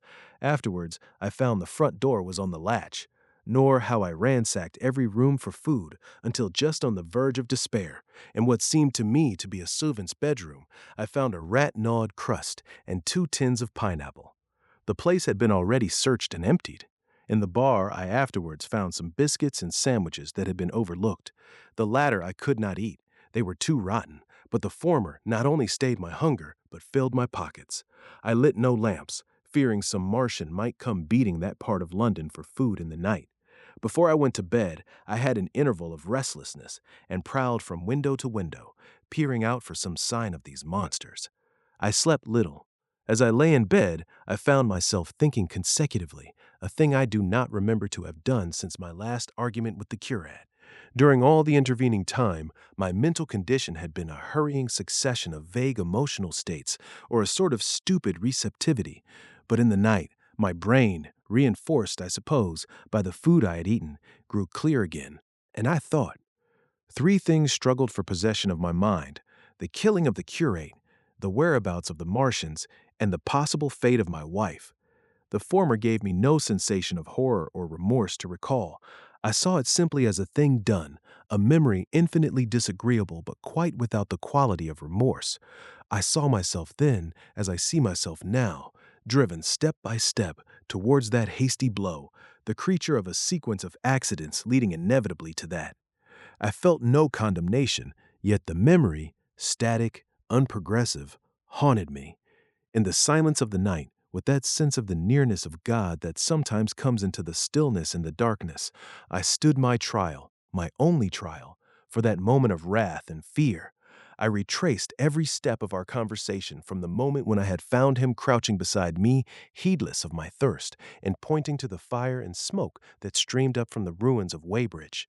We had been incapable of cooperation. Grim chance had taken no heed of that. Had I foreseen, I should have left him at Halliford, but I did not foresee, and crime is to foresee and do. And I set this down as I have set all this story down, as it was. There were no witnesses. All these things I might have concealed, but I set it down, and the reader must form his judgment as he will. And when, by an effort, I had set aside that picture of a prostrate body, I faced the problem of the Martians and the fate of my wife. For the former, I had no data. I could imagine 100 things, and so, unhappily, I could for the latter. And suddenly, that night became terrible. I found myself sitting up in bed, staring at the dark. I found myself praying that the heat ray might have suddenly and painlessly struck her out of being. Since the night of my return from Leatherhead, I had not prayed. I had uttered prayers, fetish prayers, had prayed as heathens mutter charms when I was in extremity. But now I prayed indeed, pleading steadfastly and sanely, face to face with the darkness of God. Strange night, strangest in this, that so soon as dawn had come, I, who had talked with God, crept out of the house like a rat leaving its hiding place, a creature scarcely larger, an inferior animal, a thing that for any passing whim of our masters might be hunted and killed. Perhaps they also prayed confidently to God. Surely, if we have learned nothing else, this war has taught us pity, pity for those witless souls that suffer our dominion. The morning was bright and fine, and the eastern sky glowed pink and was fretted with little golden clouds. In the road that runs from the top of Putney Hill to Wimbledon was a number of poor vestiges of the panic torrents that must have poured Londonward on the Sunday night after the fighting began. There was a little two-wheeled cart inscribed with the name of Thomas Lobb, greengrocer, New Malden, with a smashed wheel and an abandoned tin trunk. There was a straw hat trampled into the now hardened mud, and at the top of West Hill a lot of blood-stained glass about the overturned water trough. My movements were languid, my plans of the vaguest. I had an idea of going to Leatherhead, though I knew that there I had the poorest chance of finding my wife. Certainly, unless death had overtaken them suddenly, my cousins and she would have fled thence. But it seemed to me I might find or learn there whither the Surrey people had fled. I knew I wanted to find my wife, that my heart ached for her in the world of men, but I had no clear idea how the finding might be done. I was also sharply aware now of my intense loneliness. From the corner I went, under cover of a thicket of trees and bushes, to the edge of Wimbledon Common, stretching wide and far. That dark expanse was lit in patches by yellow gorse and broom. There was no red weed to be seen, and as I prowled, hesitating, on the verge of the open, the sun rose, flooding it all with light and vitality. I came upon a busy swarm of little frogs in a swampy place among the trees. I stopped to look at them, drawing a lesson from their stout resolve to live, and presently, turning suddenly, with an odd feeling of being watched, I beheld something crouching amid a clump of bushes. I stood regarding this. I made a step towards it, and it rose up and became a man armed with a cutlass. I approached him slowly. He stood silent and motionless, regarding me. As I drew nearer, I perceived he was dressed in clothes as dusty and filthy as my own. He looked, indeed, as though he had been dragged through a culvert. Nearer, I distinguished the green slime of ditches mixing with the pale drab of dried clay and shiny, coaly patches. His black hair fell over his eyes, and his face was dark and dirty and sunken, so that at first I did not recognize him. There was a red cut across the lower part of his face. "Stop!" he cried, when I was within 10 yards of him, and I stopped. His voice was hoarse. "Where do you come from?" he said. I thought, surveying him. "I come from Mortlake," I said. "I was buried near the pit the Martians made about their cylinder. I have worked my way out and escaped." "There is no food about here," he said. "This is my country, all this hill, down to the river, and back to Clapham, and up to the edge of the common. There is only food for one. Which way are you going?" I answered slowly. "I don't know," I said. "I have been buried in the ruins of a house 13 or 14 days. I don't know what has happened." He looked at me doubtfully, then started, and looked with a changed expression. "I've no wish to stop about here," said I. "I think I shall go to Leatherhead, for my wife was there." He shot out a pointing finger. "It is you," said he, "the man from Woking, and you weren't killed at Weybridge?" I recognized him at the same moment. "You are the artilleryman who came into my garden." "Good luck," he said. "We are lucky ones. Fancy you!" He put out a hand, and I took it. "I crawled up a drain," he said, "but they didn't kill everyone, and after they went away, I got off towards Walton, across the fields. But it's not 16 days altogether, and your hair is gray." He looked over his shoulder suddenly. "Only a rook," he said. "One gets to know that birds have shadows these days. This is a bit open. Let us crawl under those bushes and talk." "Have you seen any Martians?" I said. "Since I crawled out." "They've gone away across London," he said. "I guess they've got a bigger camp there, of a night, all over there, Hampstead way. The sky is alive with their lights. It's like a great city, and in the glare you can just see them moving. By daylight you can't. But nearer, I haven't seen them."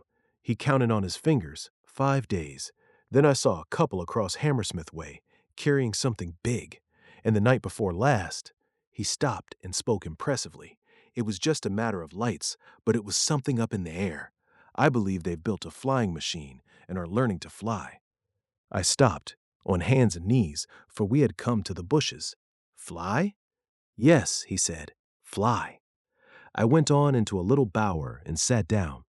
"It is all over with humanity," I said. "If they can do that, they will simply go round the world." He nodded. "They will. But it will relieve things over here a bit. And besides," he looked at me, "aren't you satisfied it is up with humanity? I am. We're down. We're beat." I stared. Strange as it may seem, I had not arrived at this fact, a fact perfectly obvious so soon as he spoke. I had still held a vague hope. Rather, I had kept a lifelong habit of mind. He repeated his words. "We're beat." They carried absolute conviction. "It's all over," he said. "They've lost one, just one, and they've made their footing good and crippled the greatest power in the world. They've walked over us. The death of that one at Weybridge was an accident, and these are only pioneers. They kept on coming. These green stars, I've seen none these 5 or 6 days, but I've no doubt they're falling somewhere every night. Nothing's to be done. We're under, beat." I made him no answer. I sat staring before me, trying in vain to devise some countervailing thought. "This isn't a war," said the artilleryman. "It never was a war, any more than there's war between man and ants." Suddenly I recalled the night in the observatory. After the 10th shot they fired no more, at least until the first cylinder came. "How do you know?" said the artilleryman. I explained. He thought. "Something wrong with the gun," he said. "But what if there is? They'll get it right again. And even if there's a delay, how can it alter the end? It's just men and ants. There's the ants, builds their cities, live their lives, have wars, revolutions, until the men want them out of the way, and then they go out of the way. That's what we are now, just ants, only—" "Yes," I said, "we're eatable ants." We sat looking at each other. "And what will they do with us?" I said. "That's what I've been thinking," he said. "That's what I've been thinking. After Weybridge I went south, thinking. I saw what was up. Most of the people were hard at it, squealing and exciting themselves. But I'm not so fond of squealing. I've been in sight of death once or twice. I'm not an ornamental soldier, and at the best and worst, death, it's just death.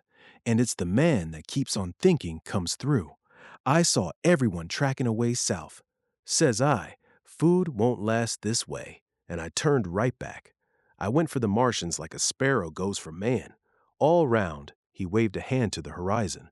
They're starving in heaps, bolting, treading on each other. He saw my face and halted awkwardly.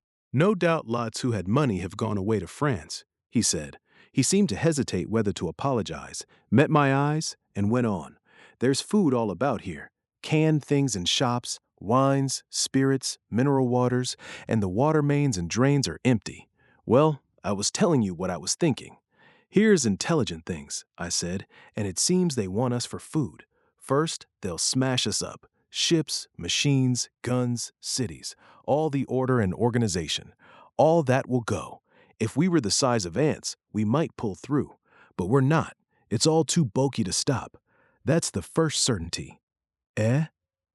I assented. It is. I've thought it out. Very well, then. Next, at present we're caught as we're wanted. A Martian has only to go a few miles to get a crowd on the run. And I saw one day, out by Wandsworth, picking houses to pieces and routing among the wreckage. But they won't keep on doing that. So soon as they've settled all our guns and ships and smashed our railways and done all the things they are doing over there, they will begin catching us systematic, picking the best and storing us in cages and things. That's what they will start doing in a bit. Lord, they haven't begun on us yet. Don't you see that? Not begun, I exclaimed. Not begun. All that's happened so far is through our not having the sense to keep quiet, worrying them with guns and such foolery, and losing our heads and rushing off in crowds to where there wasn't any more safety than where we were. They don't want to bother us yet. They're making their things, making all the things they couldn't bring with them, getting things ready for the rest of their people. Very likely that's why the cylinders have stopped for a bit, for fear of hitting those who are here. And instead of our rushing about blind, on the howl, or getting dynamite on the chance of busting them up, we've got to fix ourselves up according to the new state of affairs. That's how I figure it out. It isn't quite according to what a man wants for his species, but it's about what the facts point to. And that's the principle I acted upon. Cities, nations, civilization, progress. It's all over. That game's up. We're beat. But if that is so, what is there to live for? The artilleryman looked at me for a moment. There won't be any more blessed concerts for 1,000,000 years or so. There won't be any Royal Academy of Arts, and no nice little feeds at restaurants. If it's amusement you're after, I reckon the game is up. If you've got any drawing room manners, or a dislike to eating peas with a knife, or dropping H's, you'd better chuck 'em away. They ain't no further use. You mean? I mean that men like me are going on living, for the sake of the breed. I tell you, I'm grim set on living, and if I'm not mistaken, you'll show what insides you've got too, before long. We aren't going to be exterminated, and I don't mean to be caught either, and tamed and fattened and bred like a thundering ox. Ugh, fancy those brown creepers. You don't mean to say. I do. I'm going on, under their feet. I've got it planned. I've thought it out. We men are beat. We don't know enough. We've got to learn before we've got a chance. And we've got to live and keep independent while we learn. See? That's what has to be done. I stared, astonished, and stirred profoundly by the man's resolution. Great God, cried I, but you are a man indeed. And suddenly I gripped his hand. Eh? He said, with his eyes shining. I've thought it out, eh? Go on, I said. Well, those who mean to escape their catching must get ready. I'm getting ready. Mind you, it isn't all of us that are made for wild beasts, and that's what it's got to be. That's why I watched you.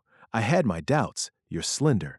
I didn't know that it was you see, or just how you'd been buried. All these, the sort of people that lived in these houses, and all those damn little clerks that used to live down that way, they'd be no good. They haven't any spirit in them, no proud dreams, and no proud lusts, and a man who hasn't one or the other, Lord, what is he but funk and precautions? They just used to skedaddle off to work. I've seen hundreds of 'em, bit of breakfast in hand, running wild and shining to catch their little season ticket train for fear they'd get dismissed if they didn't, working at businesses they were afraid to take the trouble to understand, skedaddling back for fear they wouldn't be in time for dinner, keeping indoors after dinner for fear of the back streets, and sleeping with the wives they married, not because they wanted them, but because they had a bit of money that would make for safety in their one little miserable skedaddle through the world. Lives insured, and a bit invested for fear of accidents, and on Sundays, fear of the hereafter, as if hell was built for rabbits. Well, the Martians will just be a godsend to these. Nice roomy cages, fattening food, careful breeding, no worry. After a week or so chasing about the fields and lands on empty stomachs, they'll come and be caught cheerful. They'll be quite glad after a bit. They'll wonder what people did before there were Martians to take care of them. And the bar loafers and mashers and singers, I can imagine them. I can imagine them, he said, with a sort of somber gratification. There'll be any amount of sentiment and religion loose among them.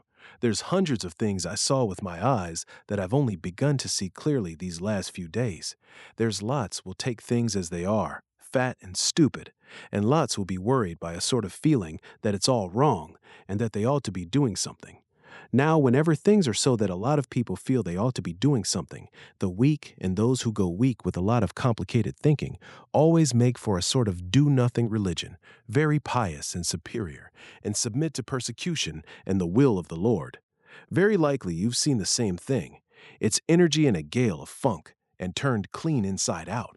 These cages will be full of psalms and hymns and piety, and those of a less simple sort will work in a bit of, what is it? Eroticism. He paused.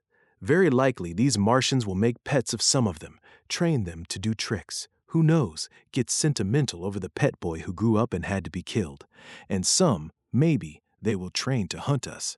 No, I cried. That's impossible. No human being. What's the good of going on with such lies? Said the artilleryman. There's men who do it cheerful. What nonsense to pretend there isn't. And I succumbed to his conviction. If they come after me, he said, Lord, if they come after me, and subsided into a grim meditation. I sat contemplating these things. I could find nothing to bring against this man's reasoning. In the days before the invasion, no one would have questioned my intellectual superiority to his. I, a professed and recognized writer on philosophical themes, and he, a common soldier. And yet he had already formulated a situation that I had scarcely realized. What are you doing? I said presently. What plans have you made? He hesitated. Well, it's like this, he said. What have we to do? We have to invent a sort of life where men can live and breed, and be sufficiently secure to bring the children up. Yes, wait a bit, and I'll make it clearer what I think ought to be done. The tame ones will go like all tame beasts. In a few generations, they'll be big, beautiful, rich-blooded, stupid. Rubbish. The risk is that we who keep wild will go savage, degenerate into a sort of big, savage rat. You see, how I mean to live is underground. I've been thinking about the drains. Of course, those who don't know drains think horrible things, but under this London are miles and miles, hundreds of miles, and a few days' rain and London empty will leave them sweet and clean. The main drains are big enough and airy enough for anyone. Then there's cellars, vaults, stores, from which bolting passages may be made to the drains, and the railway tunnels and subways, eh? You begin to see? And we form a band, able-bodied, clean-minded men. We're not going to pick up any rubbish that drifts in. Weaklings go out again. As you meant me to go? Well, I parlayed, didn't I? We won't quarrel about that. Go on. Those who stop obey orders. Able-bodied, clean-minded women we want also. Mothers and teachers. No lackadaisical ladies. No blasted rolling eyes. We can't have any weak or silly. Life is real again, and the useless and cumbersome and mischievous have to die. They ought to die. They ought to be willing to die. It's a sort of disloyalty, after all, to live and taint the race. And they can't be happy. Moreover, dying's none so dreadful. It's the funking makes it bad. And in all those places we shall gather. Our district will be London, and we may even be able to keep a watch and run about in the open when the Martians keep away. Play cricket, perhaps. That's how we shall save the race, eh? It's a possible thing? But saving the race is nothing in itself. As I say, that's only being rats. It's saving our knowledge and adding to it is the thing. There, men like you come in. There's books, there's models. We must make great safe places down deep and get all the books we can, not novels and poetry swipes, but ideas, science books. That's where men like you come in. We must go to the British Museum and pick all those books through. Especially, we must keep up our science, learn more. We must watch these Martians. Some of us must go as spies. When it's all working, perhaps I will. Get caught, I mean. And the great thing is, we must leave the Martians alone. We mustn't even steal. If we get in their way, we clear out. We must show them we mean no harm. Yes, I know. But they're intelligent things, and they won't hunt us down if they have all they want and think we're just harmless vermin. The artilleryman paused and laid a brown hand upon my arm. After all, it may not be so much we may have to learn before. Just imagine this, 4 or 5 of their fighting machines suddenly starting off, heat rays right and left, and not a Martian in 'em. Not a Martian in 'em, but men. Men who have learned the way how. It may be in my time, even. Those men. Fancy having one of them lovely things, with its heat ray wide and free. Fancy having it in control. What would it matter if you smashed to smithereens at the end of the run, after a bust like that? I reckon the Martians will open their beautiful eyes. Can't you see them, man? Can't you see them hurrying, puffing and blowing and hooting to their other mechanical affairs? Something out of gear in every case. And swish, bang, rattle, swish. Just as they are fumbling over it, swish comes the heat, ray.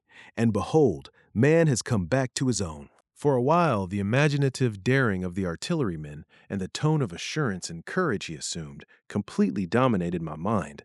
I believed unhesitatingly, both in his forecast of human destiny and in the practicability of his astonishing scheme, and the reader who thinks me susceptible and foolish must contrast his position, reading steadily with all his thoughts about his subject, and mine, crouching fearfully in the bushes and listening, distracted by apprehension. We talked in this manner through the early morning time, and later crept out of the bushes, and after scanning the sky for Martians, hurried precipitately to the house on Putney Hill where he had made his lair. It was the coal cellar of the place, and when I saw the work he had spent a week upon, it was a burrow scarcely 10 yards long, which he designed to reach to the main drain on Putney Hill. I had my first inkling of the gulf between his dreams and his powers. Such a hole I could have dug in a day. But I believed in him sufficiently to work with him all that morning until past midday at his digging. We had a garden barrow and shot the earth we removed against the kitchen range. We refreshed ourselves with a tin of mock turtle soup and wine from the neighboring pantry. I found a curious relief from the aching strangeness of the world in this steady labor.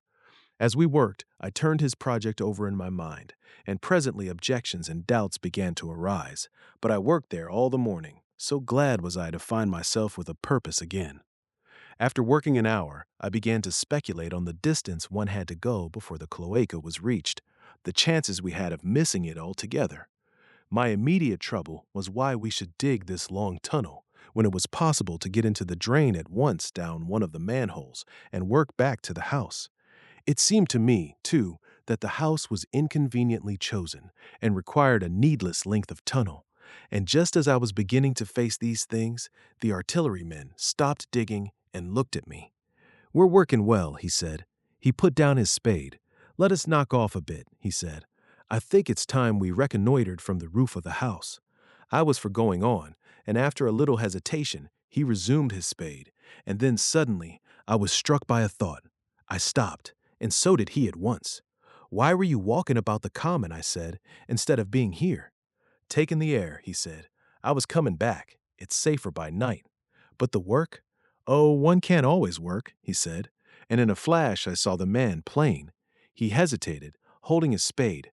"We ought to reconnoiter now," he said, "because if any come near they may hear the spades and drop upon us unawares." I was no longer disposed to object. We went together to the roof and stood on a ladder peeping out of the roof door. No Martians were to be seen, and we ventured out on the tiles and slipped down under shelter of the parapet. From this position, a shrubbery hid the greater portion of Putney, but we could see the river below, a bubbly mass of red weed, and the low parts of Lambeth flooded and red.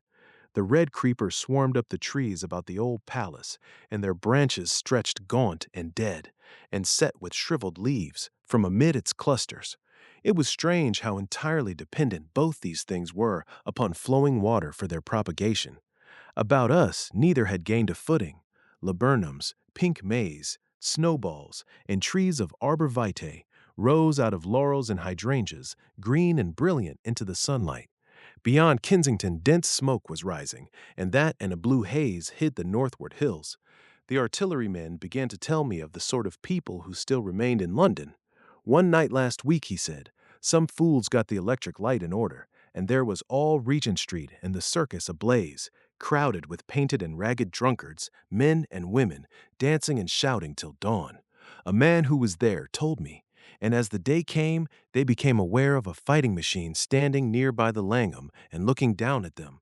Heaven knows how long he had been there. It must have given some of them a nasty turn. He came down the road towards them and picked up nearly 100 too drunk or frightened to run away. Grotesque gleam of a time no history will ever fully describe. From that, in answer to my questions, he came round to his grandiose plans again. He grew enthusiastic. He talked so eloquently of the possibility of capturing a fighting machine that I more than half believed in him again. But now that I was beginning to understand something of his quality, I could divine the stress he laid on doing nothing precipitately. And I noted that now there was no question that he personally was to capture and fight the great machine. After a time, we went down to the cellar. Neither of us seemed disposed to resume digging, and when he suggested a meal, I was nothing loath. He became suddenly very generous, and when we had eaten, he went away and returned with some excellent cigars. We lit these, and his optimism glowed. He was inclined to regard my coming as a great occasion. There's some champagne in the cellar, he said. We can dig better on this Thames side Burgundy, said I. No, said he. I am host today. Champagne. Great God! We've a heavy enough task before us. Let us take a rest and gather strength while we may. Look at these blistered hands. And pursuant to this idea of a holiday, he insisted upon playing cards after we had eaten. He taught me euchre, and after dividing London between us, I taking the northern side and he the southern, we played for parish points. Grotesque and foolish as this will seem to the sober reader, it is absolutely true. And what is more remarkable, I found the card game and several others we played extremely interesting. Strange mind of man, that, with our species upon the edge of extermination or appalling degradation, with no clear prospect before us but the chance of a horrible death, we could sit following the chance of this painted pasteboard and playing the joker with vivid delight. Afterwards, he taught me poker, and I beat him at 3 tough chess games. When dark came, we decided to take the risk and lit a lamp. After an interminable string of games, we supped, and the artillerymen finished the champagne. We went on smoking the cigars.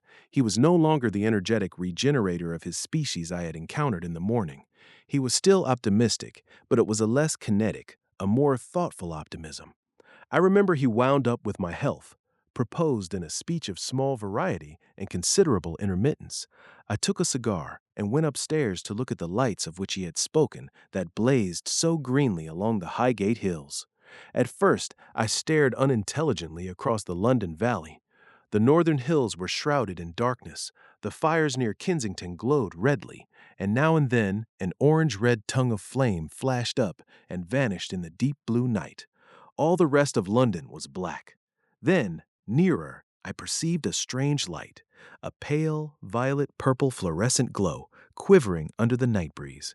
For a space, I could not understand it, and then I knew that it must be the red weed from which this faint irradiation proceeded. With that realization, my dormant sense of wonder, my sense of the proportion of things, awoke again. I glanced from that to Mars, red and clear, glowing high in the west, and then gazed long and earnestly at the darkness of Hampstead and Highgate. I remained a very long time upon the roof, wondering at the grotesque changes of the day. I recalled my mental states from the midnight prayer to the foolish card playing. I had a violent revulsion of feeling. I remember I flung away the cigar with a certain wasteful symbolism. My folly came to me with glaring exaggeration. I seemed a traitor to my wife and to my kind. I was filled with remorse. I resolved to leave this strange, undisciplined dreamer of great things to his drink and gluttony, and to go on into London. There, it seemed to me, I had the best chance of learning what the Martians and my fellow men were doing. I was still upon the roof when the late moon rose.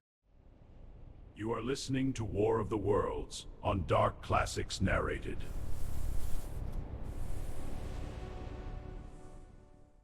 Chapter 8. Dead London. After I had parted from the artilleryman, I went down the hill, and by the high street across the bridge to Fulham. The red weed was tumultuous at that time, and nearly choked the bridge roadway, but its fronds were already whitened in patches by the spreading disease that presently removed it so swiftly. At the corner of the lane that runs to Putney Bridge Station, I found a man lying. He was as black as a sweep, with the black dust, alive, but helplessly and speechlessly drunk. I could get nothing from him but curses and furious lunges at my head. I think I should have stayed by him, but for the brutal expression of his face. There was black dust along the roadway from the bridge onwards, and it grew thicker in Fulham. The streets were horribly quiet. I got food, sour, hard, and moldy, but quite eatable, in a baker's shop here. Some way towards Walham Green, the streets became clear of powder, and I passed a white terrace of houses on fire. The noise of the burning was an absolute relief. Going on towards Brompton, the streets were quiet again. Here I came once more upon the black powder in the streets and upon dead bodies. I saw altogether about a dozen in the length of the Fulham Road. They had been dead many days, so that I hurried quickly past them. The black powder covered them over and softened their outlines. One or two had been disturbed by dogs. Where there was no black powder, it was curiously like a Sunday in the city, with the closed shops, the houses locked up, and the blinds drawn, the desertion and the stillness. In some places, plunderers had been at work, but rarely at other than the provision and wine shops. A jeweler's window had been broken open in one place, but apparently the thief had been disturbed, and a number of gold chains and a watch lay scattered on the pavement. I did not trouble to touch them. Farther on was a tattered woman in a heap on a doorstep. The hand that hung over her knee was gashed and bled down her rusty brown dress, and a smashed magnum of champagne formed a pool across the pavement. She seemed asleep, but she was dead. The farther I penetrated into London, the profounder grew the stillness, but it was not so much the stillness of death, it was the stillness of suspense, of expectation. At any time, the destruction that had already singed the northwestern borders of the metropolis and had annihilated Ealing and Kilburn might strike among these houses and leave them smoking ruins. It was a city condemned and derelict. In South Kensington, the streets were clear of dead and of black powder. It was near South Kensington that I first heard the howling. It crept almost imperceptibly upon my senses. It was a sobbing alternation of two notes, oola, oola, oola, oola, keeping on perpetually. When I passed streets that ran northward, it grew in volume, and houses and buildings seemed to deaden and cut it off again. It came in a full tide down Exhibition Road. I stopped, staring towards Kensington Gardens, wondering at this strange, remote wailing. It was as if that mighty desert of houses had found a voice for its fear and solitude. Oola, oola, oola, oola, wailed that superhuman note. Great waves of sound sweeping down the broad, sunlit roadway, between the tall buildings on each side. I turned northwards, marveling, towards the iron gates of Hyde Park. I had half a mind to break into the Natural History Museum and find my way up to the summits of the towers in order to see across the park. But I decided to keep to the ground, where quick hiding was possible, and so went on up the Exhibition Road. All the large mansions on each side of the road were empty and still, and my footsteps echoed against the sides of the houses. At the top, near the park gate, I came upon a strange sight, a bus overturned, and the skeleton of a horse picked clean. I puzzled over this for a time, and then went on to the bridge over the Serpentine. The voice grew stronger and stronger, though I could see nothing above the housetops on the north side of the park, save a haze of smoke to the northwest. Oola, oola, oola, oola, cried the voice, coming, as it seemed to me, from the district about Regent's Park. The desolating cry worked upon my mind. The mood that had sustained me passed. The wailing took possession of me. I found I was intensely weary, footsore, and now again hungry and thirsty. It was already past noon. Why was I wandering alone in this city of the dead? Why was I alone when all London was lying in state and in its black shroud? I felt intolerably lonely. My mind ran on old friends that I had forgotten for years. I thought of the poisons in the chemist's asked, of the liquors the wine merchants stored. I recalled the two sodden creatures of despair who, so far as I knew, shared the city with myself. I came into Oxford Street by the Marble Arch, and here again were black powder and several bodies, and an evil, ominous smell from the gratings of the cellars of some of the houses. I grew very thirsty after the heat of my long walk. With infinite trouble, I managed to break into a public house and get food and drink. I was weary after eating, and went into the parlor behind the bar and slept on a black horsehair sofa I found there. I awoke to find that dismal howling still in my ears. Ula, ula, ula, ula. It was now dusk, and after I had routed out some biscuits and a cheese in the bar, there was a meat safe, but it contained nothing but maggots. I wandered on through the silent residential squares to Baker Street. Portman Square is the only one I can name, and so came out at last upon Regent's Park. And as I emerged from the top of Baker Street, I saw far away over the trees, in the clearness of the sunset, the hood of the Martian giant from which this howling proceeded. I was not terrified. I came upon him as if it were a matter of course. I watched him for some time, but he did not move. He appeared to be standing and yelling, for no reason that I could discover. I tried to formulate a plan of action. That perpetual sound of ula, ula, ula, ula confused my mind. Perhaps I was too tired to be very fearful. Certainly, I was more curious to know the reason of this monotonous crying than afraid. I turned back away from the park and struck into Park Road, intending to skirt the park, went along under the shelter of the terraces, and got a view of this stationary, howling Martian from the direction of St. John's Wood.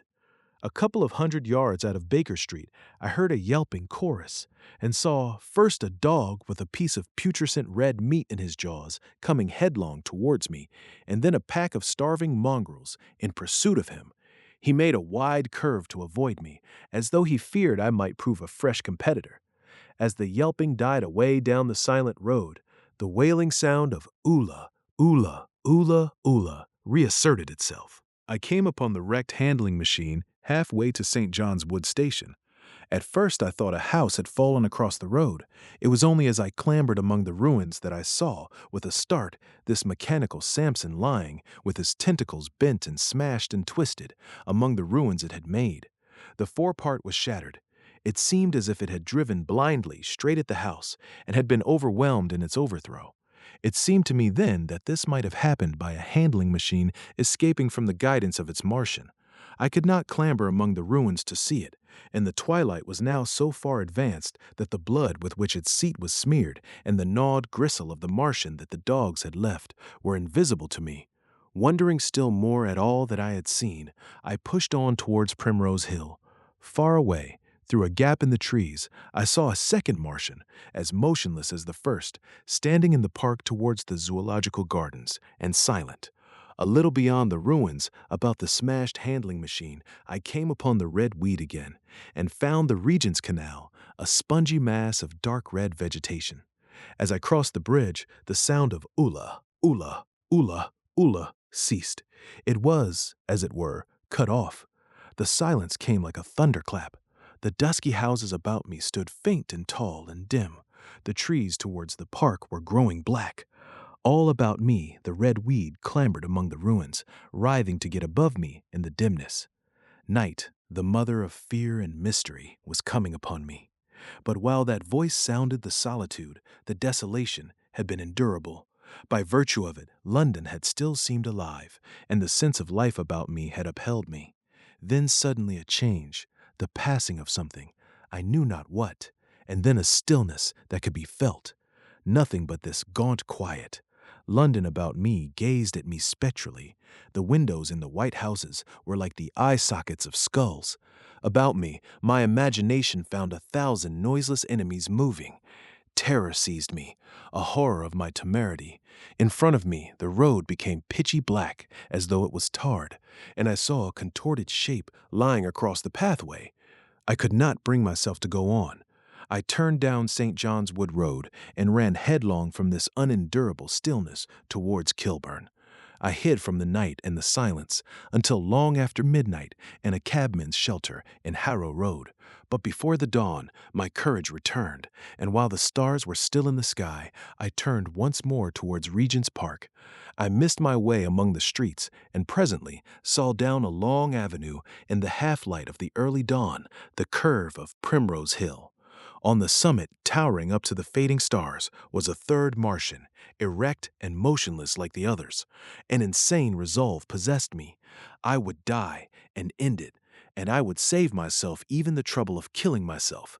I marched on recklessly towards this Titan, and then, as I drew nearer and the light grew, I saw that a multitude of black birds was circling and clustering about the hood. At that my heart gave a bound, and I began running along the road. I hurried through the red weed that choked St. Edmund's Terrace. I waded breast high across a torrent of water that was rushing down from the waterworks towards the Albert Road, and emerged upon the grass before the rising of the sun. Great mounds had been heaped about the crest of the hill, making a huge redoubt of it. It was the final and largest place the Martians had made, and from behind these heaps there rose a thin smoke against the sky. Against the skyline, an eager dog ran and disappeared. The thought that had flashed into my mind grew real, grew credible. I felt no fear, only a wild, trembling exultation as I ran up the hill towards the motionless monster. Out of the hood hung lank shreds of brown, at which the hungry birds pecked and tore. In another moment I had scrambled up the earthen rampart and stood upon its crest, and the interior of the redoubt was below me. A mighty space it was, with gigantic machines here and there within it, huge mounds of material and strange shelter places, and scattered about it, some in their overturned war machines, some in the now rigid handling machines, and a dozen of them stark and silent, and laid in a row, were the Martians, dead, slain by the putrefactive and disease bacteria against which their systems were unprepared. Slain as the red weed was being slain, slain after all man's devices had failed by the humblest things that God, in his wisdom, has put upon this earth. For so it had come about, as indeed I and many men might have foreseen, had not terror and disaster blinded our minds. These germs of disease have taken toll of humanity since the beginning of things, taken toll of our pre-human ancestors since life began here. But by virtue of this natural selection of our kind, we have developed resisting power. To no germs do we succumb without a struggle, and to many, those that cause putrefaction in dead matter, for instance, our living frames are altogether immune. But there are no bacteria in Mars, and directly these invaders arrived, directly they drank and fed, our microscopic allies began to work their overthrow. Already, when I watched them, they were irrevocably doomed, dying and rotting even as they went to and fro. It was inevitable. By the toll of 1 billion deaths man has bought his birthright of the earth, and it is his against all comers. It would still be his were the Martians 10 times as mighty as they are, for neither do men live nor die in vain. Here and there they were scattered, nearly 50 altogether, in that great gulf they had made, overtaken by a death that must have seemed to them as incomprehensible as any death could be. To me also, at that time, this death was incomprehensible. All I knew was that these things that had been alive and so terrible to men were dead. For a moment, I believed that the destruction of Sennacherib had been repeated, that God had repented, that the angel of death had slain them in the night. I stood staring into the pit, and my heart lightened gloriously, even as the rising sun struck the world to fire about me with his rays. The pit was still in darkness. The mighty engines, so great and wonderful in their power and complexity, so unearthly in their tortuous forms, rose weird and vague and strange out of the shadows towards the light. A multitude of dogs, I could hear, fought over the bodies that lay darkly in the depth of the pit, far below me. Across the pit, on its farther lip, flat and vast and strange, lay the great flying machine with which they had been experimenting upon our denser atmosphere when decay and death arrested them. Death had come not a day too soon. At the sound of a cawing overhead, I looked up at the huge fighting machine that would fight no more forever, at the tattered red shreds of flesh that dripped down upon the overturned seats on the summit of Primrose Hill. I turned and looked down the slope of the hill to where, enhaloed now in birds, stood those other two Martians that I had seen overnight, just as death had overtaken them. The one had died, even as it had been crying to its companions. Perhaps it was the last to die, and its voice had gone on perpetually until the force of its machinery was exhausted. They glittered now, harmless tripod towers of shining metal and the brightness of the rising sun, all about the pit, and saved as by a miracle from everlasting destruction, stretched the great mother of cities. Those who have only seen London veiled in her somber robes of smoke can scarcely imagine the naked clearness and beauty of the silent wilderness of houses. Eastward, over the blackened ruins of the Albert Terrace and the splintered spire of the church, the sun blazed dazzling in a clear sky, and here and there some facet in the great wilderness of roofs caught the light and glared with a white intensity. Northward were Kilburn and Hampstead, blue and crowded with houses. Westward, the great city was dimmed, and southward, beyond the Martians, the green waves of Regent's Park, the Langham Hotel, the dome of the Albert Hall, the Imperial Institute, and the giant mansions of the Brompton Road came out clear and little in the sunrise, the jagged ruins of Westminster rising hazily beyond. Far away and blue were the Surrey hills, and the towers of the Crystal Palace glittered like two silver rods. The dome of St. Paul's was dark against the sunrise, and injured, I saw for the first time, by a huge gaping cavity on its western side. And as I looked at this wide expanse of houses and factories and churches, silent and abandoned, as I thought of the multitudinous hopes and efforts, the innumerable hosts of lives that had gone to build this human reef, and of the swift and ruthless destruction that had hung over it all, when I realized that the shadow had been rolled back, and that men might still live in the streets, and this dear vast dead city of mine be once more alive and powerful, I felt a wave of emotion that was near akin to tears. The torment was over. Even that day the healing would begin. The survivors of the people scattered over the country, leaderless, lawless, foodless, like sheep without a shepherd. The thousands who had fled by sea would begin to return. The pulse of life, growing stronger and stronger, would beat again in the empty streets and pour across the vacant squares. Whatever destruction was done, the hand of the destroyer was stayed. All the gaunt wrecks, the blackened skeletons of houses that stared so dismally at the sunlit grass of the hill, would presently be echoing with the hammers of the restorers and ringing with the tapping of their trowels. At the thought, I extended my hands towards the sky and began thanking God. In a year, thought I, in a year. With overwhelming force came the thought of myself, of my wife, and the old life of hope and tender helpfulness that had ceased forever. You are listening to War of the Worlds on Dark Classics Narrated. Chapter 9. Why Wreckage?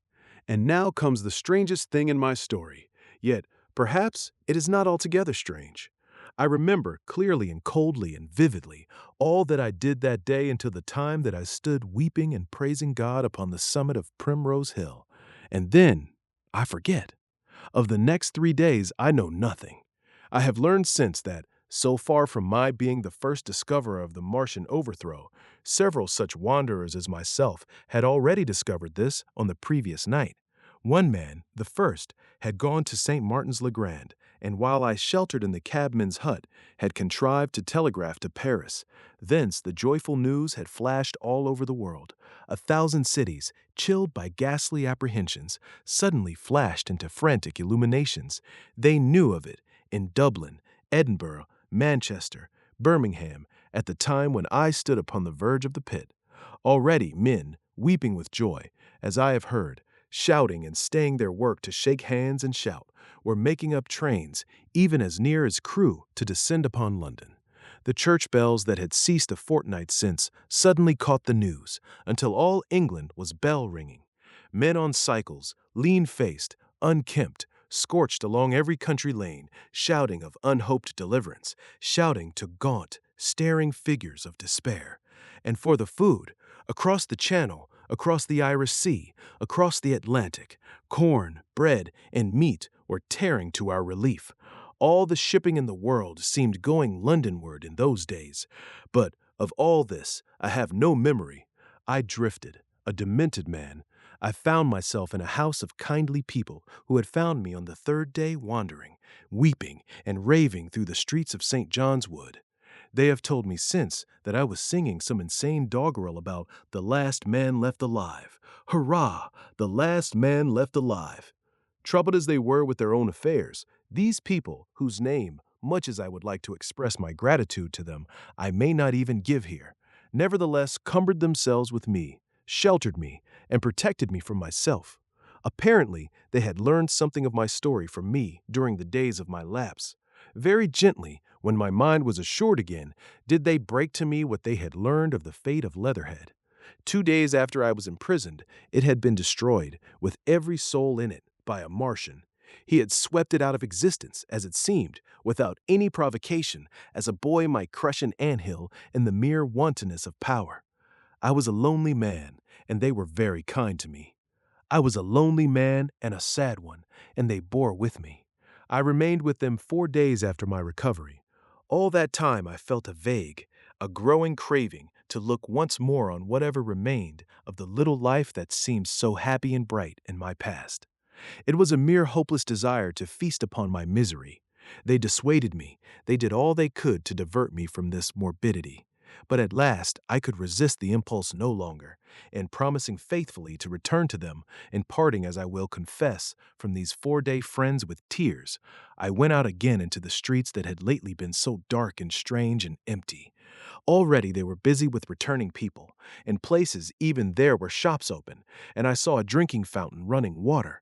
I remember how mockingly bright the day seemed as I went back on my melancholy pilgrimage to the little house at Woking, how busy the streets and vivid the moving life about me. So many people were abroad everywhere, busied in 1,000 activities, that it seemed incredible that any great proportion of the population could have been slain. But then I noticed how yellow were the skins of the people I met, how shaggy the hair of the men, how large and bright their eyes, and that every other man still wore his dirty rags. Their faces seemed all with one of two expressions, a leaping exultation, an energy, or a grim resolution. Save for the expression of the faces, London seemed a city of tramps. The vestries were indiscriminately distributing bread, sent us by the French government. The ribs of the few horses showed dismally. Haggard special constables with white badges stood at the corners of every street.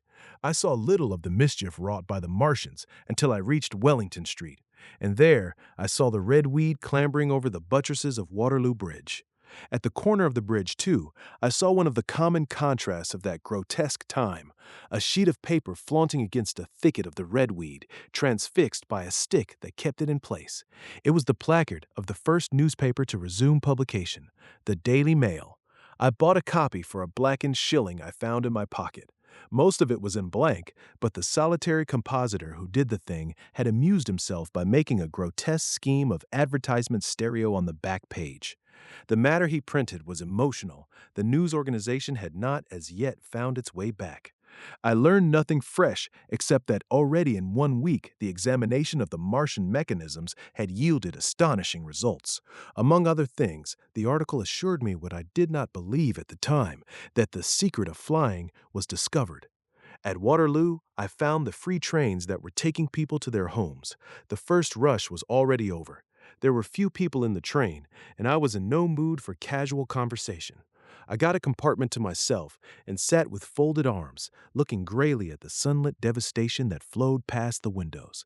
And just outside the terminus, the train jolted over temporary rails, and on either side of the railway, the houses were blackened ruins. To Clapham Junction, the face of London was grimy with powder of the black smoke, in spite of 2 days of thunderstorms and rain, and at Clapham Junction, the line had been wrecked again. There were hundreds of out-of-work clerks and shopmen working side by side with the customary navvies, and we were jolted over a hasty relaying. All down the line from there, the aspect of the country was gaunt and unfamiliar. Wimbledon particularly had suffered. Walton, by virtue of its unburned pine woods, seemed the least hurt of any place along the line. The Wandle, the Mole, every little stream was a heaped mass of red weed, in appearance between butcher's meat and pickled cabbage. The Surrey pine woods were too dry, however, for the festoons of the red climber. Beyond Wimbledon, within sight of the line, in certain nursery grounds, were the heaped masses of earth about the sixth cylinder. A number of people were standing about it, and some sappers were busy in the midst of it. Over it flaunted a Union Jack, flapping cheerfully in the morning breeze. The nursery grounds were everywhere crimson with the weed, a wide expanse of livid color, cut with purple shadows, and very painful to the eye. One's gaze went with infinite relief from the scorched grays and sullen reds of the foreground to the blue-green softness of the eastward hills. The line on the London side of Woking Station was still undergoing repair, so I descended at Byfleet Station and took the road to Maybury, past the place where I and the artilleryman had talked to the hussars, and on by the spot where the Martian had appeared to me in the thunderstorm. Here, moved by curiosity, I turned aside to find, among a tangle of red fronds, the warped and broken dog-cart with the whitened bones of the horse scattered and gnawed. For a time I stood regarding these vestiges. Then I returned through the pine wood, neck-high with red weed here and there, to find the landlord of the Spotted Dog had already found burial, and so came home past the College Arms. A man standing at an open cottage door greeted me by name as I passed. I looked at my house with a quick flash of hope that faded immediately. The door had been forced. It was unfastened and was opening slowly as I approached. It slammed again. The curtains of my study fluttered out of the open window from which I and the artilleryman had watched the dawn. No one had closed it since. The smashed bushes were just as I had left them nearly 4 weeks ago. I stumbled into the hall, and the house felt left empty. The stair carpet was ruffled and discolored where I had crouched, soaked to the skin from the thunderstorm the night of the catastrophe. Our muddy footsteps, I saw, still went up the stairs. I followed them to my study, and found lying on my writing table, still, with the selenite paperweight upon it, the sheet of work I had left on the afternoon of the opening of the cylinder. For a space, I stood reading over my abandoned arguments. It was a paper on the probable development of moral ideas with the development of the civilizing process, and the last sentence was the opening of a prophecy. In about 200 years, I had written, we may expect. The sentence ended abruptly. I remembered my inability to fix my mind that morning, scarcely a month gone by, and how I had broken off to get my daily chronicle from the newsboy. I remembered how I went down to the garden gate as he came along, and how I had listened to his odd story of men from Mars. I came down and went into the dining room. There were the mutton and the bread, both far gone now in decay, and a beer bottle overturned, just as I and the artilleryman had left them. My home was desolate. I perceived the folly of the faint hope I had cherished so long. And then a strange thing occurred. "It is no use," said a voice. "The house is deserted. No one has been here these 10 days. Do not stay here to torment yourself. No one escaped but you." I was startled. Had I spoken my thought aloud? I turned, and the French window was open behind me. I made a step to it and stood looking out. And there, amazed and afraid, even as I stood amazed and afraid, were my cousin and my wife, white and tearless. She gave a faint cry. "I came," she said. "I knew. She put her hand to her throat, swayed. I made a step forward and caught her in my arms. You are listening to War of the Worlds on Dark Classics Narrated. Chapter 10. The Epilogue. I cannot but regret, now that I am concluding my story, how little I am able to contribute to the discussion of the many debatable questions which are still unsettled. In one respect, I shall certainly provoke criticism. My particular province is speculative philosophy. My knowledge of comparative physiology is confined to a book or two, but it seems to me that Carver's suggestions as to the reason of the rapid death of the Martians is so probable as to be regarded almost as a proven conclusion. I have assumed that in the body of my narrative, at any rate, in all the bodies of the Martians that were examined after the war, no bacteria except those already known as terrestrial species were found, that they did not bury any of their dead, and the reckless slaughter they perpetrated point also to an entire ignorance of the putrefactive process. But probable as this seems, it is by no means a proven conclusion. Neither is the composition of the black smoke known, which the Martians used with such deadly effect, and the generator of the heat rays remains a puzzle. The terrible disasters at the Ealing and South Kensington laboratories have disinclined analysts for further investigations upon the latter. Spectrum analysis of the black powder points unmistakably to the presence of an unknown element with a brilliant group of 3 lines in the green, and it is possible that it combines with argon to form a compound which acts at once with deadly effect upon some constituent in the blood. But such unproven speculations will scarcely be of interest to the general reader, to whom this story is addressed. None of the brown scum that drifted down the Thames after the destruction of Shepperton was examined at the time, and now none is forthcoming. The results of an anatomical examination of the Martians, so far as the prowling dogs had left such an examination possible, I have already given. But everyone is familiar with the magnificent and almost complete specimen in Spirits at the Natural History Museum, and the countless drawings that have been made from it. And beyond that, the interest of their physiology and structure is purely scientific. A question of graver and universal interest is the possibility of another attack from the Martians. I do not think that nearly enough attention is being given to this aspect of the matter. At present, the planet Mars is in conjunction, but with every return to opposition, I, for one, anticipate a renewal of their adventure. In any case, we should be prepared. It seems to me that it should be possible to define the position of the gun from which the shots are discharged, to keep a sustained watch upon this part of the planet, and to anticipate the arrival of the next attack.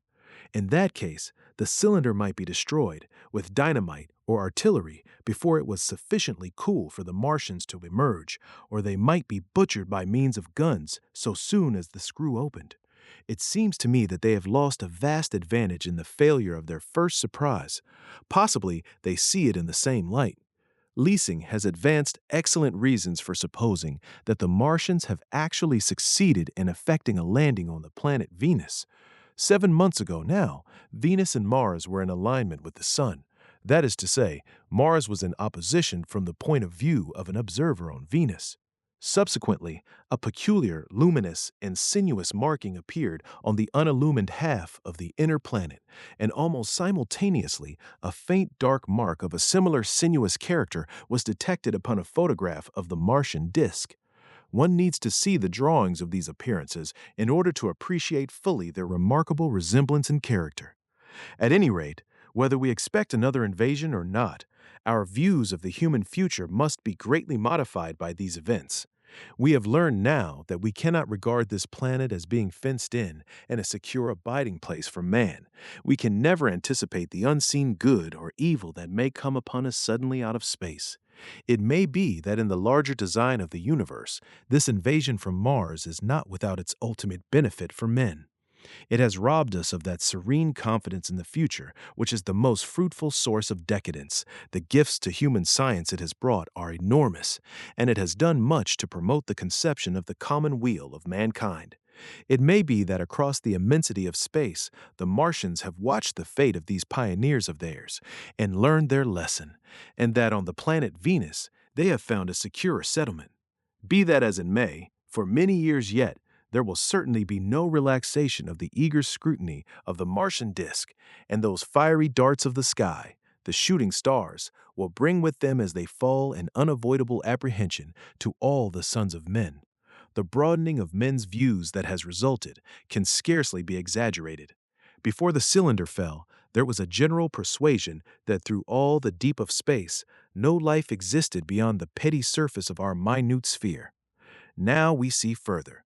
If the Martians can reach Venus, there is no reason to suppose that the thing is impossible for men, and when the slow cooling of the sun makes this earth uninhabitable, as at last it must do, it may be that the thread of life that has begun here will have streamed out and caught our sister planet within its toils. Dim and wonderful is the vision I have conjured up in my mind of life spreading slowly from this little seedbed of the solar system throughout the inanimate vastness of sidereal space. But that is a remote dream. It may be, on the other hand, that the destruction of the Martians is only a reprieve. To them, and not to us, perhaps, is the future ordained. I must confess the stress and danger of the time have left an abiding sense of doubt and insecurity in my mind. I sit in my study, writing by lamplight, and suddenly I see again the healing valley below, set with writhing flames, and feel the house behind and about me empty and desolate.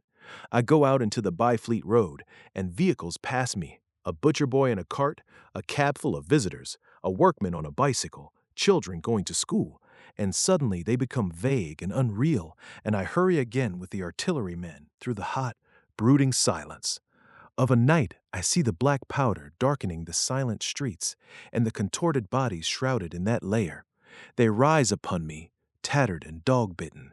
They gibber and grow fiercer, paler, uglier, mad distortions of humanity at last, and I wake, cold and wretched, in the darkness of the night.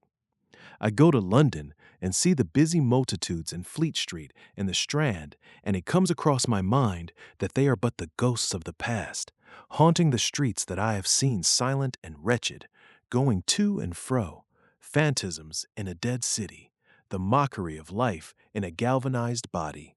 And strange, too, it is to stand on Primrose Hill, as I did but a day before writing this last chapter, to see the great province of houses, dim and blue through the haze of the smoke and mist, vanishing at last into the vague lower sky, to see the people walking to and fro among the flower beds on the hill, to see the sightseers about the Martian machine that stands there still, to hear the tumult of playing children, and to recall the time when I saw it all bright and clear-cut, hard and silent, under the dawn of that last great day. And strangest of all is it to hold my wife's hand again, and to think that I have counted her, and that she has counted me among the dead. We survived, not through courage, not through the genius of science, not through the will of nations, but because the universe, in its vast indifference, had already prepared a far smaller army against them. This has been Dark Classics Narrated. If the stars should fall silent, we will still be here, reading in the dark. Subscribe, and we'll see you next time.